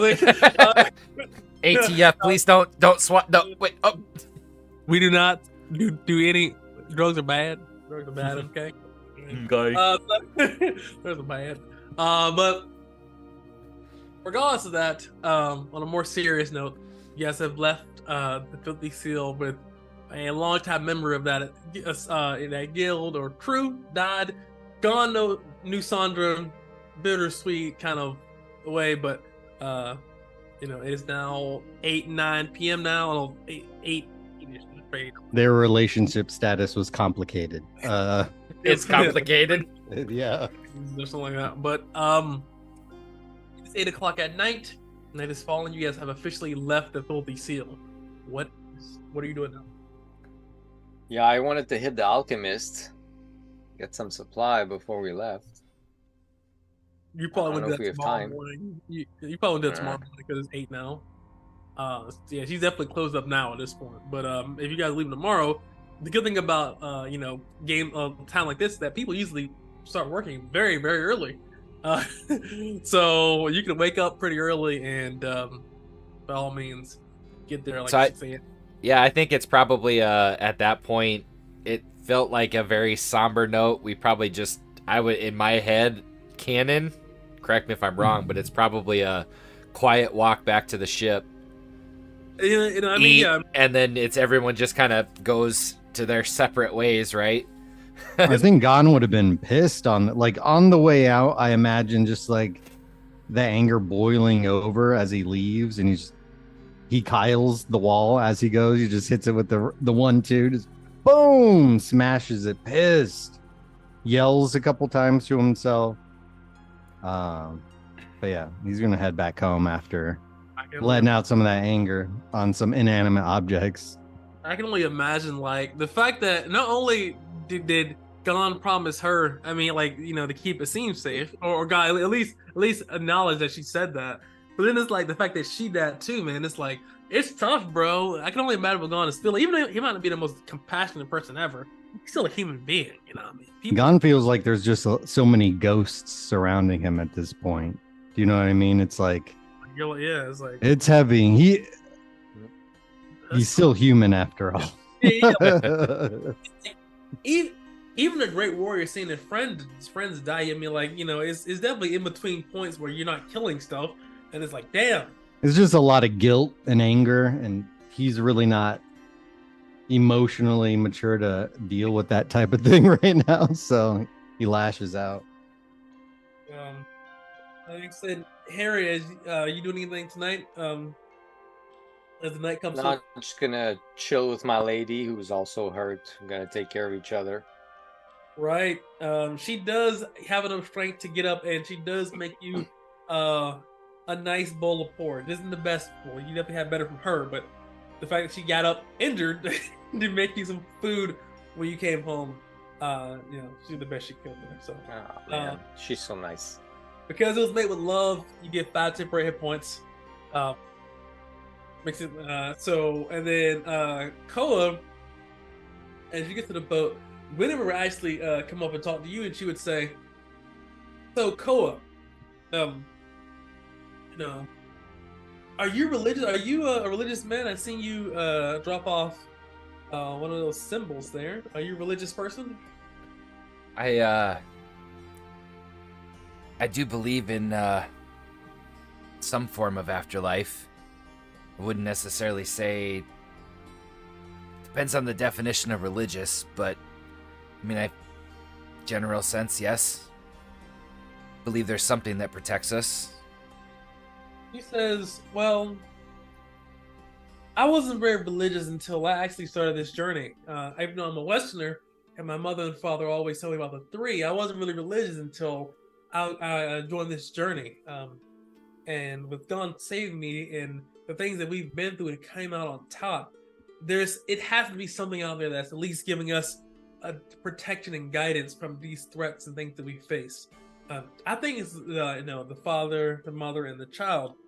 And I would encourage you to look into this as well too. I'm having a prayer tonight. I'd love for you to join me and some of the other crew members. I'm forcing Jesus and Juan because they're scared of me. So I'm going to hold a prayer in her name. Koa sort of kind of just looks at her for, a good second before speaking. I was raised, even in our culture, we were always raised to believe in something. Typically, at least something that helps you cross over when you do pass. But I can't necessarily say you're wrong that since I've met these people, it's definitely felt like there's been something watching over us, because there's definitely been a lot of destruction around us. The sea giant, the pirate, the other pirates, the kobolds, the other kobolds, the lizard things, the desert, the amount of stuff that we've been through. I mean, normal people just don't come out on top. It just doesn't happen. It's not normal. We should be dead, but we're not. I don't think you're wrong. What I'm saying is, yes, I would love to join you in that. Not saying I'll be good at it, but I would love to join you in that. At this point as well too, and she would say, Gon, I would like for you to join us for a prayer for Sandra. I knew her quite well. She was very close to me. We were super close, but she was quite close. She would buy goods from my father and my mother, and from tough times, she even gave us money when times were tight. She was a family friend, a lot closer to my parents than me, but there were times where her patronage kept the roof over our head. So I would love for you, as a friend of hers, to join us in prayer tonight. You see Gon, his back is to her, and he's kind of hunched over, and you hear the creak and a pop of a bottle of some kind of booze, some hard spirits he pulls out immediately. And he turns to her and he's like, I don't know about prayer, but it's always good to have spirits for the spirits. And he just glug, glug, glug, chugs back, and it's probably straight gut rock. Yeah, and he just wipes it. Heavy breath out. You can see it affected him. He's like, oh, and hands the bottle to her. It's like, lead the way. He says, and she would say too. She would she'd give you some time to talk with Lucette here, but she would knock on your door and she would say, "Excuse me, we're having prayer tonight for Sandra. I know you all didn't know her, but if you like, and especially Harry, I know you're not a big fan of any kind of religion. So, but if you like, we're saying prayers, and I'd love for you to be there, and to send her off to join the father, mother, and the child." And yeah, I've been in rites like this before. It's true. I don't really believe in it, but I know you guys believe in it, so I'll sit with you in support. I know all the words. I can go and do it. All right. Lucette would join you as well too, trying to give you support in something that I know, something she knows that it's a pretty sensitive or tight situation with you in religion. So she would join with you too, and to support you in that. So it's roughly like 10 o'clock. Jesus, Juan, Esteban is here. You see Sophia's there as well too. The whole entire crew's here. Even Okoye is here. And you see Okoye is actually he's like during the moment he wasn't crying, but now it's really starting to hit him. Like he's tears, snot, because he also was a member of the Filthy Seal and Rodrigo's gang for years, as well, like 2 years. So he was holding together in front of Rodrigo, but now that he's here and I'm seeing the prayers and beginning to hear Guinevere talk, as she begins to say Sandra's a good person, and sometimes good people are not kept safe by this harsh world. We know that the father shall protect, the mother shall love, and the child shall give joy. and in the afterlife she will be at peace. And I know that her friend and her lover Asim will be there to join her, to give her true contentment. Some souls are just too kind for this world. And even though she is past, she'll make the afterlife a brighter place. And she says this, and with a smile on her face, and with the bottle that Gon handed her, and she says, to Sandra. And she literally knocks some of it back, wobbles a little bit, and then she passes it to the right-hand side to Okoye. And Okoye's like, oh, fucking Sandra, man. You gotta fucking die. He's like crying. He's like he's not like his love. Like I mean, you guys know, like the closest I can explain this is like, you know, when like a kid, like, you know, he's really mad and he can't get that toy that he's wanted, and he's like snot, just crying. It's the when they like stutter trying to catch their breath. They go silent for a second. It's like, yeah. And it's like, it's bad. It's so bad. It's like, so you can kind of hear when he's like trying to catch his breath and trying to formulate his thoughts. He takes like a small sip and he just passes it to you, Harry. It's his bottle of grog. And he hands it to you. What do you do? So I lift the grog and I say, I hope you found a better place. A world where souls like you can live in peace. A world where the father will protect you, the mother will love you, and you will find the joy in the children. May you live forever there. And I will drink, and I will give it to Lucette. Lucette will say, Viva la Raza, and she will lift it up right here, and she will knock us a couple sets back. She says, I didn't know you, but hopefully you do find peace in the next life. And she'll hand it back. She'll hand it now to Jesus. Jesus and Juan are fucking degenerates. They fucking knock back most of it, so they're not taking sips. They're like until Koye fucking snatches the bottle and then gives it to Koa. Koa kind of spins the bottle around, twists the bottle around in his hand for a second, feeling how empty it is. Gives Juan and Jesus just a dirty look for a second. Wow.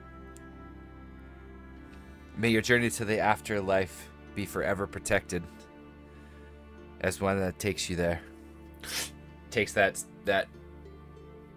slug, hands the bottle back over to Gon. Oh, good. Gon immediately takes it to him. You see, like, his face has changed. He's like super focused and angry, just staring out. He grabs it, doesn't even look at Koa, and knocks it back, finishes it, smashes it to the ground, takes off his shirt, pulls out a dagger, and begins to do. It's basically like a haka or a war dance. He's like full, like he's reverted. This is something the people haven't seen. Is his northern tribes come out and he starts reciting a chant or a song in the northern language, and he does this, kind of an intricate dance, sort of, where he's going at it. He's got the dagger out, pounding his chest, doing all of that shit. And at the end, kind of just lets out like a guttural cry, like as hard as like yell, just a yell, like a war cry, until his voice gives out, and he's just standing there, steam off his body, just breathing heavy, just like it took something out of him. I can only imagine. Is it for me, like hearing that is like, like, and when you're like, you get tired of being sick and tired, you fucking gotta yell to get that shit out. That's what I imagine. It's like, it gets to a point in every person's life where you get sick and tired of being sick and tired. Oh, you bottle it up long enough. I mean, he's been bottling some shit up for a while. Yep. Yeah, and it's cathartic, and all these emotions are rushing out, and Koye holding up his end to try to be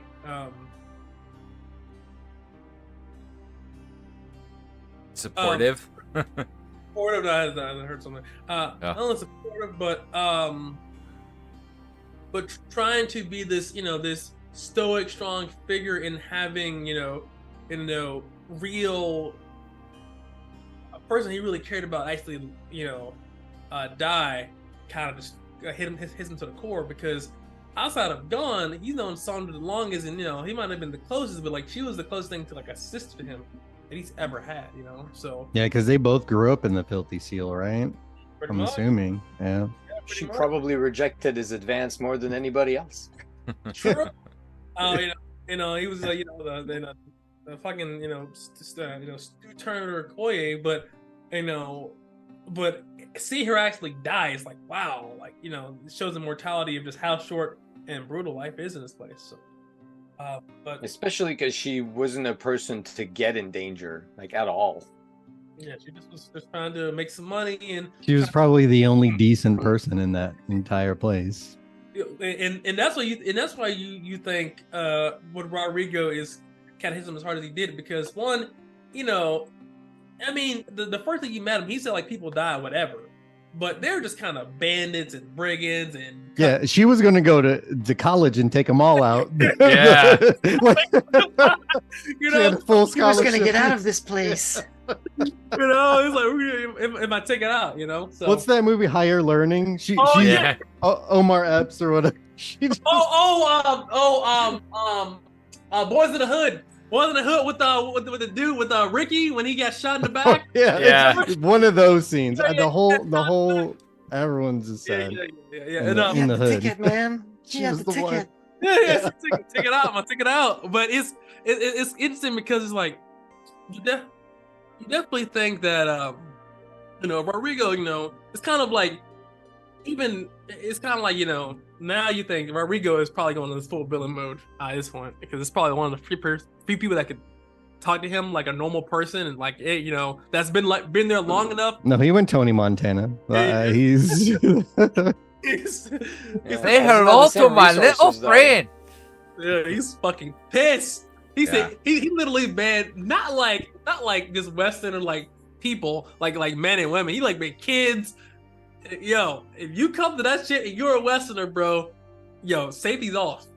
Yeah. Full auto. There's no safety in this place. So, but I assume after that, everyone goes to their rooms. Everyone gets inspiration for that. Awesome, I really appreciate it. And everybody gets 500 experience points for the thing, for the variety of things that they've done. So add it to your sheets. It's a pretty somber. I will say, Koa at that point, he would go back to his room and he grabs a couple of chunks of wood, and he carves a new crossover idol, and then he's wants to carve something else that if he can do it fairly quickly, which as a expert carpenter, hopefully, but I think having Guinevere come to him first and hearing her kind of speech rites, whatever, and her not having any sort of like true holy symbol, quote unquote, he would carve a little like father, mother, son, almost like a charm, something that's maybe the size of like a $50 or a little bigger, just out of whatever really figured wood that he has sitting around.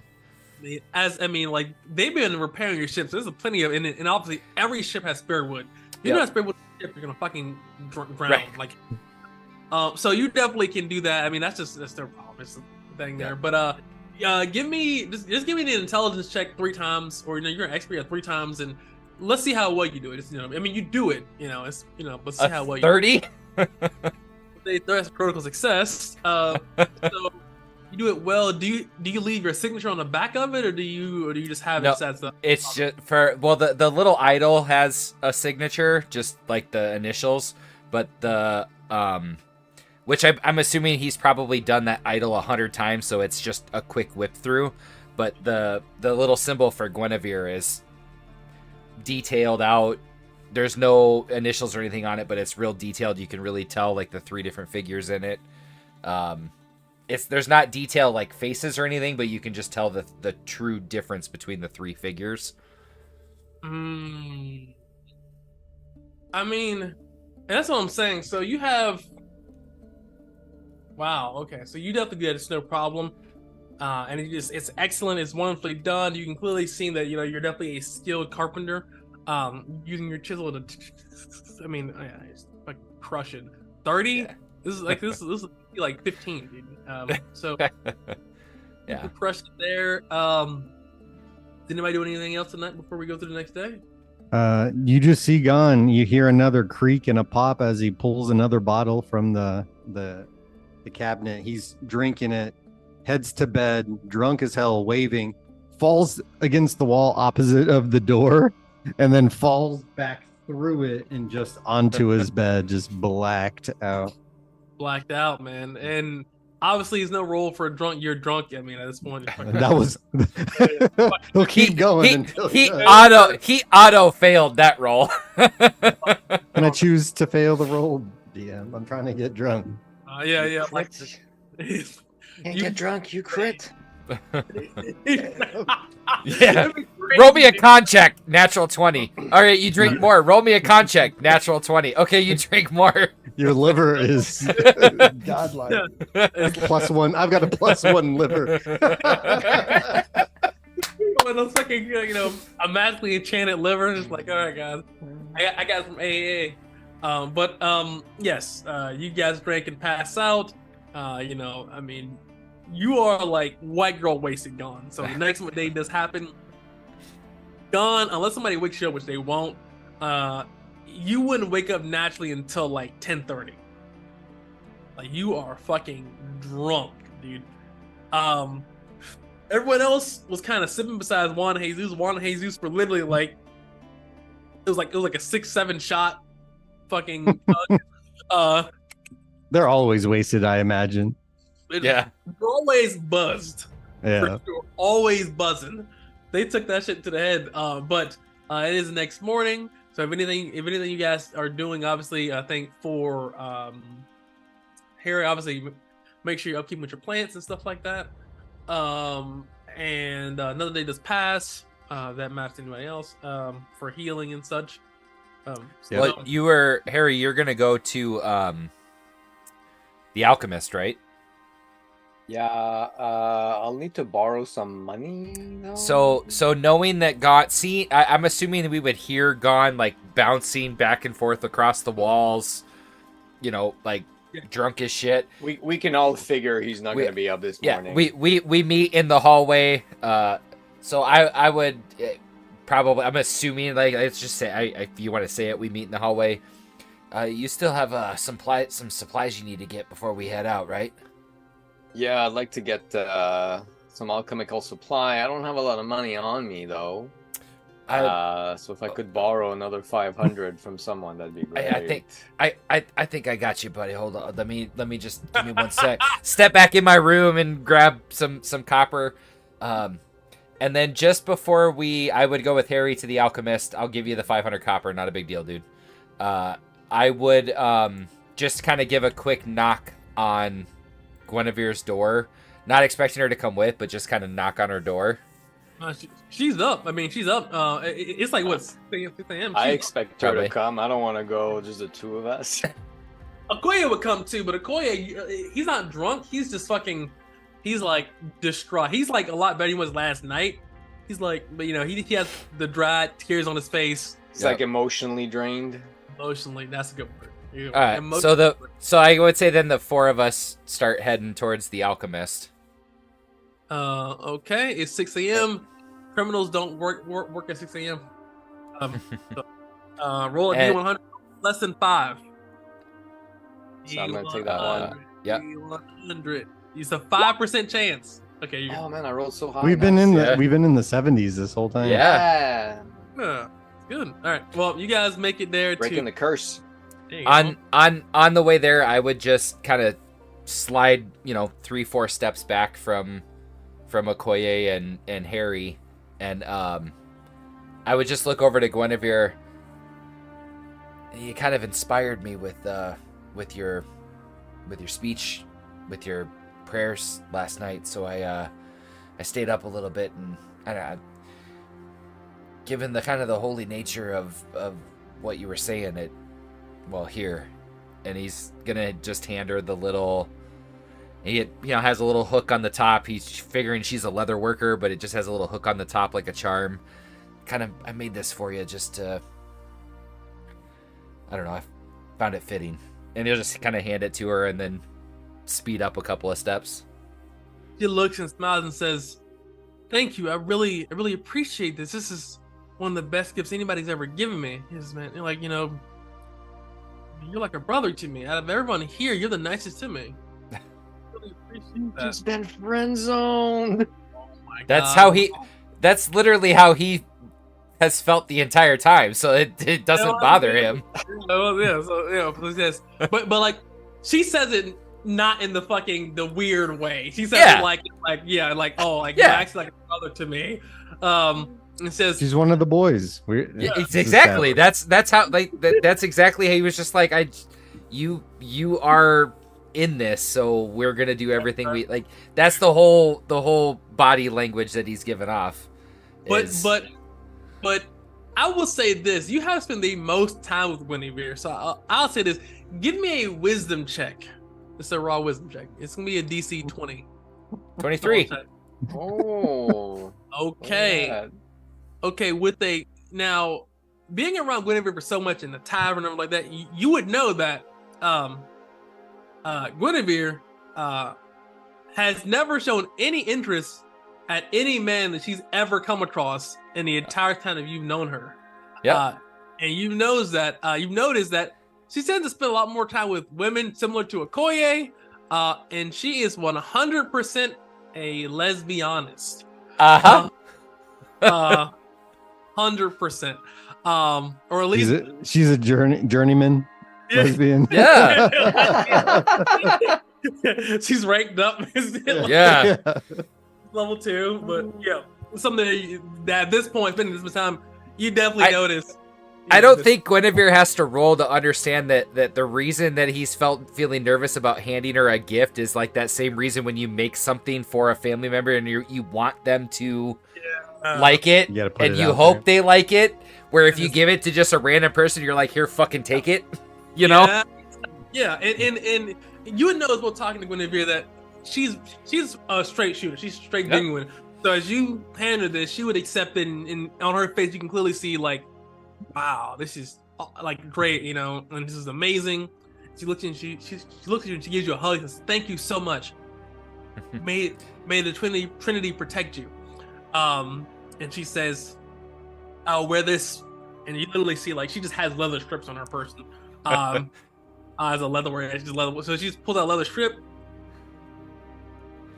And she says, just out of curiosity, how welcoming is her religion to lesbianism? Because I would know. Yeah, well, you know that long as you worship the Father, Son, and the child, the Westerner's religion is the most welcoming. Whereas if she was a Northerner, okay, get back to the kitchen. I think they're more Romans than like Christian. Yes. Yeah. So they're definitely more Roman inspired or Greek inspired. Where like they were definitely fucking dudes. All kinds of all right, cool boys. And all that so it's normal to me. It's fine. Yeah. I'm all cool with it. Yeah. So you're like So yes. So she would give you a hug and she would say thank you. She would ask you. She would move her hair and says, "Can you tie it around my head? It sucks." Yeah, he would. He'd tie it off, pulling the knot, trying hard not to break the leather from, because he's not a leather worker by any stretch of the imagination, and tie it off around her neck. And well, I'm glad you like it. It's I've never met anybody that's been accepting of everything that's gone on, so just appreciate you being part of the group with what you bring to the table. Okay, you see that Guinevere smiles and says, "Listen, I know I don't have the same temperament as most of the people here, but I do think that maybe the Father sent me as a protector to protect you guys on your journey. And I think that, one day God will see the ways of the Father, Son, and the child. And he'll be a pilgrim and a light to all of those heathens in the north." He smiles. And she's got dreams. And she turns and says, "Well, I guess we should go." And, Yeah. and you would go, to 1 second, Amina, and she goes to Amina. She's up, and she says, "What can I get for you today?" So I need a alchemical supply to make some. What's it called again? Western fire. So far, you learned it, yeah. Yeah. So, So I have. I learned efficiency 1. I believe the price we set was based on that. Okay, so I'm gonna give her 1,000, which is supply for 4 bombs. Yeah, so 100%. So the time and the amount of bombs you make significantly. So, and with 1,000, you can definitely make 4. So there you go. It's gonna take some time, but you have all the time in the world. We'll do that on the boat. Yes, sir. And she accepts. She says, "Thank you very much," and she gives you a alchemically scented pine cone. She says, "An air freshener on the house." Oh, sweet. I let her know also that for the lessons, because I was learning other stuff with her, I'll be gone for a month. So I'll see her in a month. Yeah, well, hopefully your wound heals, and hopefully you feel better and don't get shot again. I hope that too. Thanks. She smiles and says, "Well, thank you for your patronage," and she nods. She says, "Arrivederci." And is anybody? Do you guys do anything else as you guys are in town? Gon's nursing that hangover. He's in his room. He probably still hasn't even woken up yet. No, he's passed It's like out. 7:30. No, we should just set sail, I think. We are going to. I'm gonna make sure that we purchase another 15 days worth of food for a crew of 10 to make sure we can get there and back, just to be on the safe side in case we're out for a month, which I will pay for out of. I will basically have brought 1 bronze ingot, which should be 1,000 bronze, basically 1,000 copper, just to make that happen. You can talk to 1 second. Anaya. And if you ask her to broker that deal, which I assume you do. Yeah. She would say, so what do you tell you need first woman, and I'll just food to feed a crew of 11, because now we have a crew of 11. So whatever we can that's not, since Lucette is still laid up until she's healed, just essentially dry ingredients, tack, some basic meat that we can just sort of fry up, just enough to sustain us for Salted 30 pork. days. Yeah. Yeah, salted pork. So salted pork, hardtack, rum, water, and oaken barrels. Yep. That would sustain us, because we have 20 days right now, so enough to sustain us for another 15 days beyond that, so 35 days total worth of stuff. So we need 15 more. To set in? This is I think a couple weeks, maybe. I think a couple weeks. So this is so good thing. So the good thing is that you're in Zedra, which is a tropical island, so they do have lemons here. Now lemons are exceptionally common and popular at this time. Not only is that, but also for preventing scurvy. It's fucking the reason why I like the Italian and lemons is so. Takes 4 weeks. So, well, a month there, a month back. But having lemons is always useful. So, definitely dried fruits is definitely something that definitely would be recommended. She would say. That's yeah. So what Sophia will say, because scurvy. Since Harry treated someone with scurvy, he would recommend we bring some lemons. Sucks. Yep. So, okay. And you're giving her basically an ingot. Okay. So she's going to make a charisma check. So it's actually 2. I did my math wrong. She'll get 2 bronze ingots. Okay. Because it's about 5. It's roughly 500 copper per ingot, and I'm figuring for that much time in his head, he's like, my assumption is around 1,000 copper. Okay. He would give you. I'll put this in chat. I'm gonna put this in chat. This is not just crazy. I'll say it and put the chat. She gives you 15 days additional worth of not just in rations or days. 15 Those days. You're doing 15 days for a crew of 11. Okay, no, I'm talking about like how do you want me to? That's fine. All right, so I'll give you. Essentially, the way I have it listed is we have 20 total days of food for a crew of 11. So enough to make sure that we're not going to get sick, that we're going to be able to eat.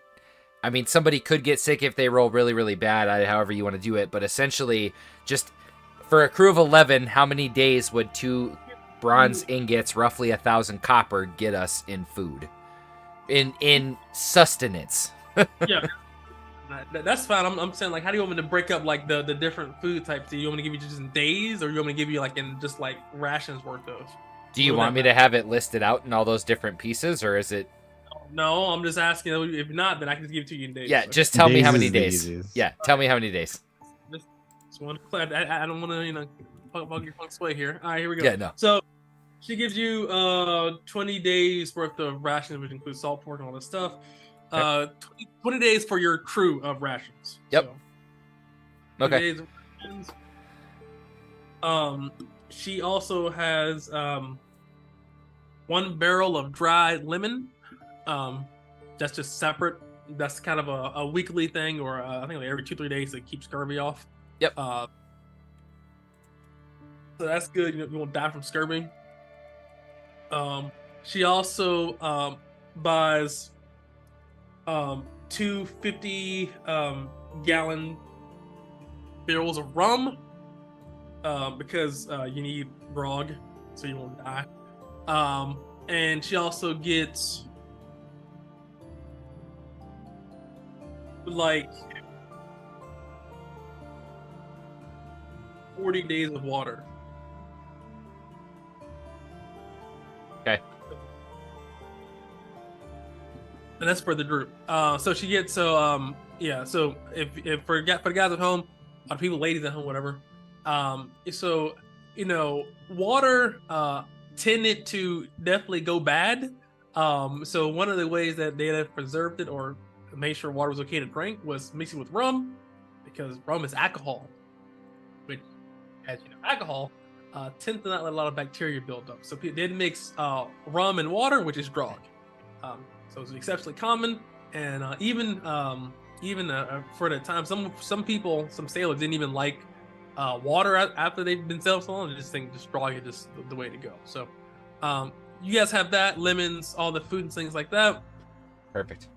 Any last check? Any other wood or anything like that you need, just to double check before you guys go out?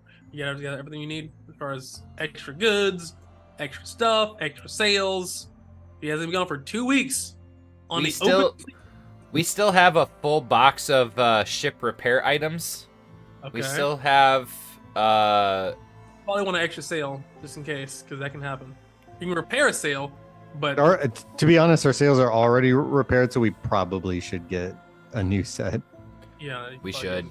All right, because it's the same one that was it Guinevere stitched together? Yeah, back together after we got blasted here. So, what would it cost, or what would we need to do to basically new sails? And I'm assuming we probably need some extra lumber in case something happens while we're at sea. Yes, these are things you definitely need. So sails. Let me check item cost here, because it might be in there. It may not be. Just raw materials that we could use for boat repair and stuff like that. Yeah, exactly. Tar. Yeah, I mean the ship repair stuff will definitely repair. We'll handle that. It's just that Didn't sails. we find a crate for that? Well, we have a crate that has nails and hinges and some planks. I'm assuming probably some extra rope. I doubt it's gonna have extra. In my head, I don't see it having extra sails. No.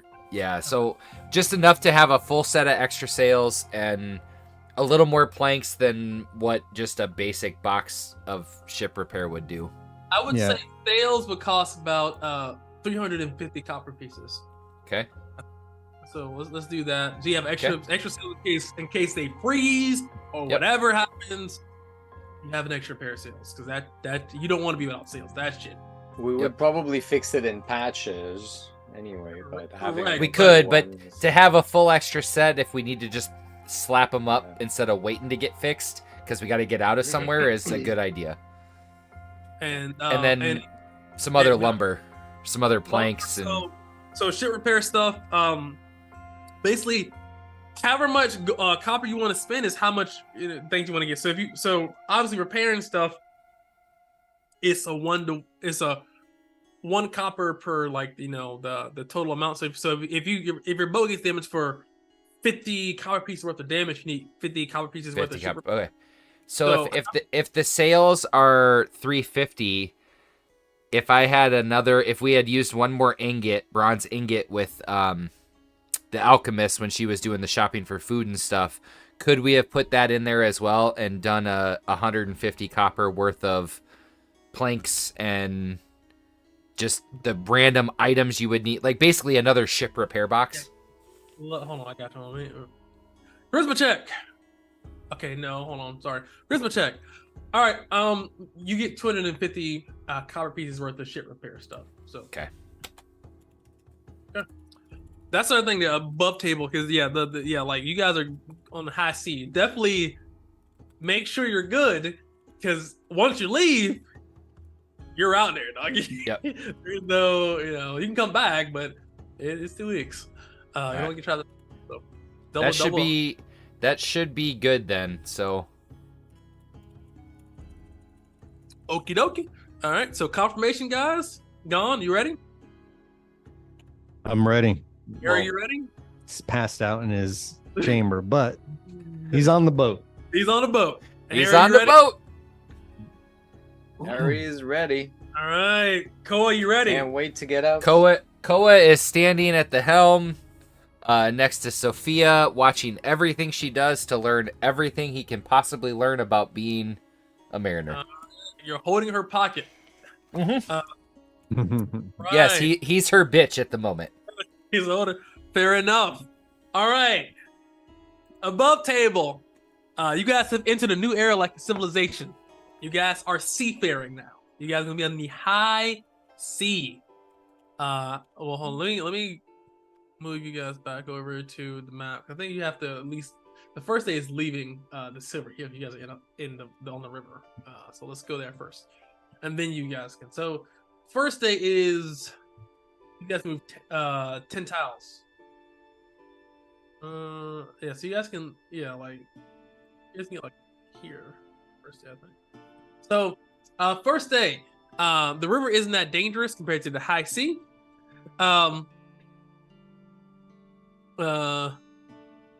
Where's our party ship or our party It is.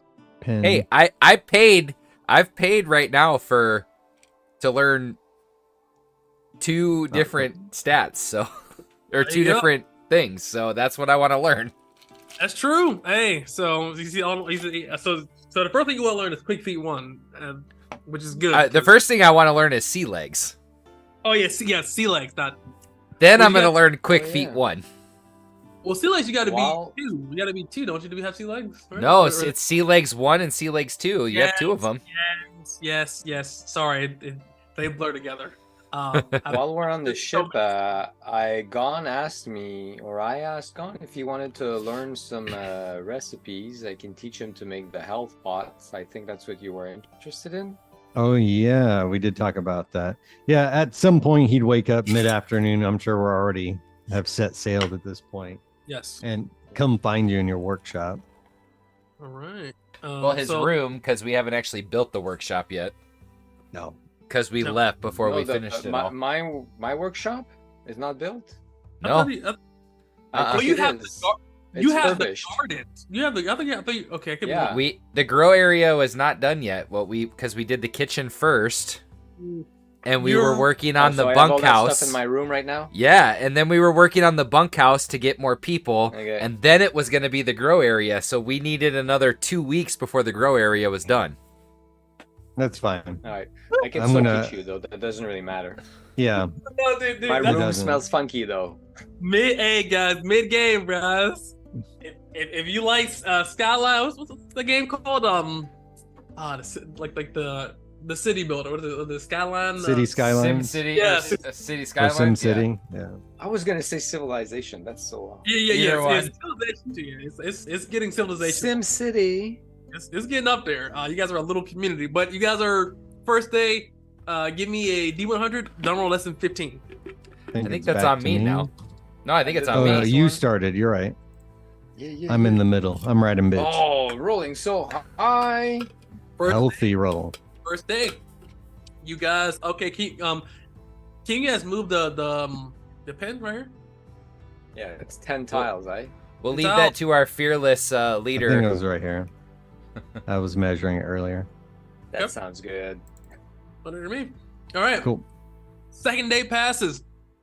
You guys gain 75 experience points per day, just in general. So Oh, Okay. God, you're making me do math. that's hey guys, civilization turns are loading. Is it now of the day? So make sure you keep track of your health and all that stuff. So all that jazz. New day. Give me a D100. Don't roll less than 15.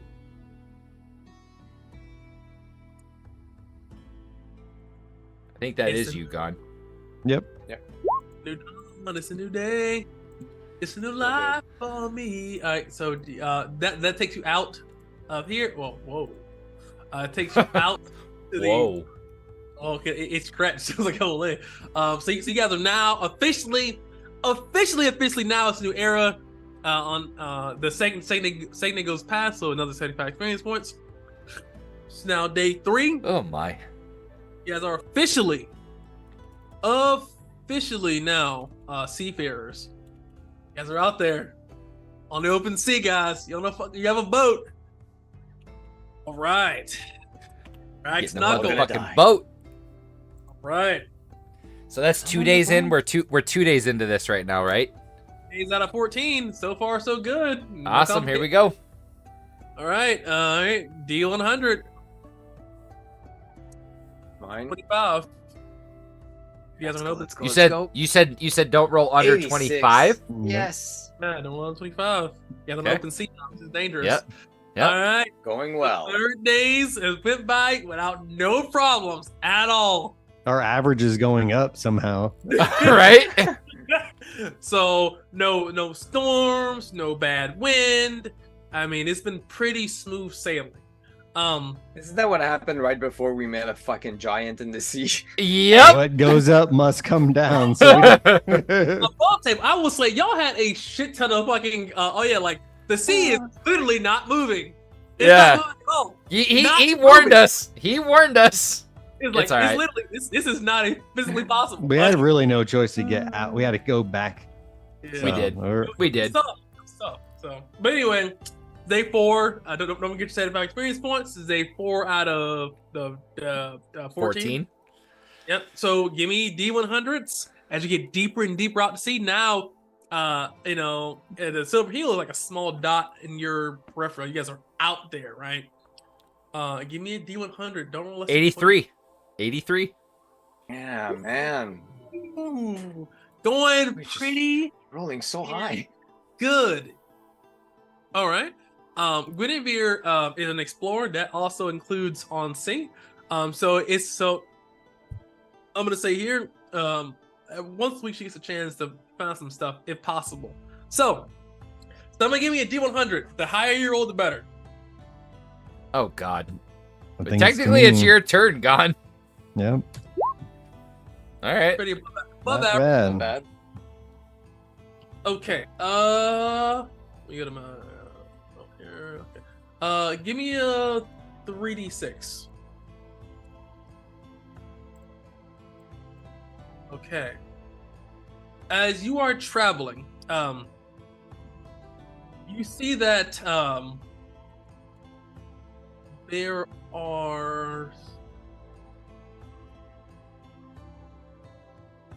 You find 7 large, basically like hammerhead trouts. This gives you enough rations for. Hold on.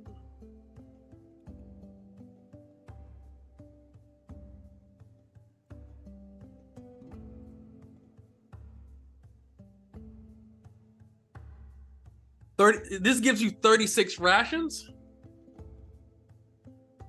Woo! Not per day. Per day. Just 36 rations. Yes. That's That's- that can feed the crew for 3 days. 3. days. Yeah. Yeah. 3 days plus. Yeah. So we're just gonna add the 3 days into that. That's perfect. And there's also fresh food too. So Yeah. So Yeah, man. so How is Lucette Morale feeling? is How probably is up. Lu- It's impressive. How is Lucette feeling He at this has point? another 4 3 days in. days to heal. she 4. feels significantly better. 4. Actually 5 because the day that you guys rested and came back. So it's like she's been like Yeah. 5 days. So is she up to does that. actually cooking and doing a good meal for the entire crew? Yes. So it all depends. So yes, Sing has so you guys don't have the tools to smoke this properly, so you really do have to eat it like now. Right. So she can definitely cook you guys some pretty good meat, some pretty good, smoked trout over and she has to use a little bit of wood. She doesn't really ask you, just gives us a little bit of wood in there. Some cherry wood Can in we there. jerky it? Hey. Do we have a lot of salt? Hey, well, No, so the kitchen that we made her, because that was the first thing we did. That is We have a right. kick-ass kitchen, man. Right. We have a kick-ass kitchen and a kick-ass galley, which is specifically built for Lucette to do what she does. It's true. I'm just saying, like smoking foods like that. That's like you need like space. But as far as like No, yeah. cooking, like cooking. No, stuff like- what I'm wondering is if she can just cook up like a really good meal Oh yeah. on that now that we found that stuff from Guinevere and everything. Like, can she just cook up a kick-ass fucking meal like that next morning or that Yes. night, whatever? So Right, yeah. yes, yeah. Like so, if you ask her to cook you a meal, she's Harry. We've been- no problem. Hey, Lucette, Harry, you don't mind me asking her a question, right? I don't want to step on your toes, man. No, man, go ahead. Hey, We're a family here. Hey, Lucette, we've, Guinevere found all this fresh fish and was wondering, we've been out here 4 days now. Would you be willing to step in, do your thing in the kitchen? Lucette smiles and says, "I know just what to do. I'm an Easterner. I can cook fish." That's my girl. So she gives you. She does it in a traditional Eastern way. It's very spicy. It's smoked, and she infuses like turmeric, cumin, and all this stuff into this trout, and she serves it over a bed of rice. And she uses and for dessert. So the cool thing about hardtack, I forgot the home. It's obviously unleavened bread, but She doesn't use the hardtack for this meal. Because we still have 11 days worth of really good food otherwise. Let me explain what she does. Let me explain. She's the chef. So what people did, and this is something the coolest you would do, is they softened up hardtack, right? Oh. And they used it with lemon, and they infused it to make like a lemon pudding, and they boil it. So the lemon is infused almost like a cake, and she infuses it with sugar and lemon and stuff like that, and she gets it out there. So it's actually a fresh boil, almost like a donut, but they call it pudding, a lemon infused pudding, to go with this trout over rice, and vegetables as well too. Some tomatoes and things like that cut up, and this is a hearty meal. Because it's gonna spoil if it doesn't get because you can't cure it. You guys are getting thick, steaks. These steaks are like 1.5 pounds. You gotta get, fucking Flintstone style steaks, of trout. It's as you guys get this food. Do you, anything special going? Did you get a plate of a pound and a half of trout, rice, and lemon pudding? No, he wolfs it down as he would. If there's bones, he's like gnawing on them, sucking them dry. Like that plate is licked clean. And he looks like shit. He probably smells like shit too. He's just been drunk mostly the last few days. So. And you see Ayana upon hearing this too. She pulls out a bottle of some actually very nice rum. She would offer to the party. And this is the first time Ayana has given you guys anything. So she opens up a nice bottle of rum, and you're in Eastern Nakoa. You know rum like the best of them. This is some pretty good rum. Not top shelf, but this is like mid top shelf. Like you can't have a dirty shirt about this, basically. Yeah. Take when she pulls out the bottle, I'm assuming she's like pouring the shots for everybody. I'm gonna hold the shot glass up. A toast? To money. To money. To money works. To the open sea and the first voyage of Kraken's Call. Anna smiles and says, "An Easterner name, but I can dig it." And to the Crimson Dawn remaining on. And then slams it back. To the Crimson Dawn.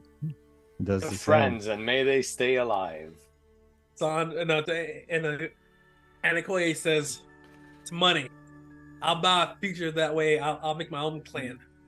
He knocks it back and slams it. Guinevere says, "To the Trinity and for protection on our journey." And she raises it and knocks one back as well.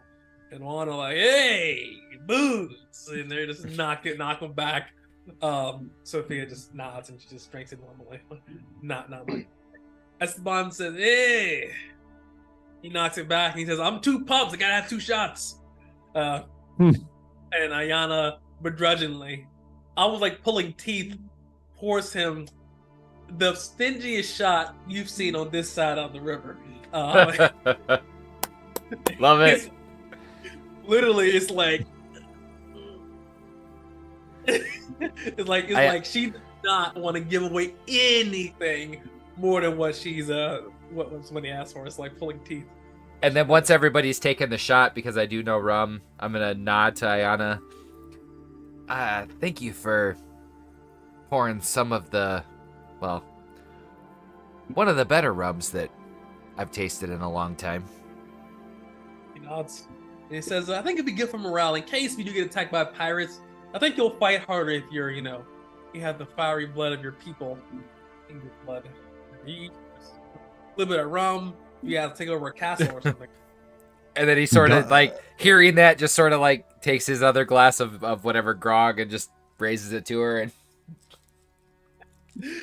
Gon's just grabbing another helping of that hardtack pudding, just glopping it onto his plate.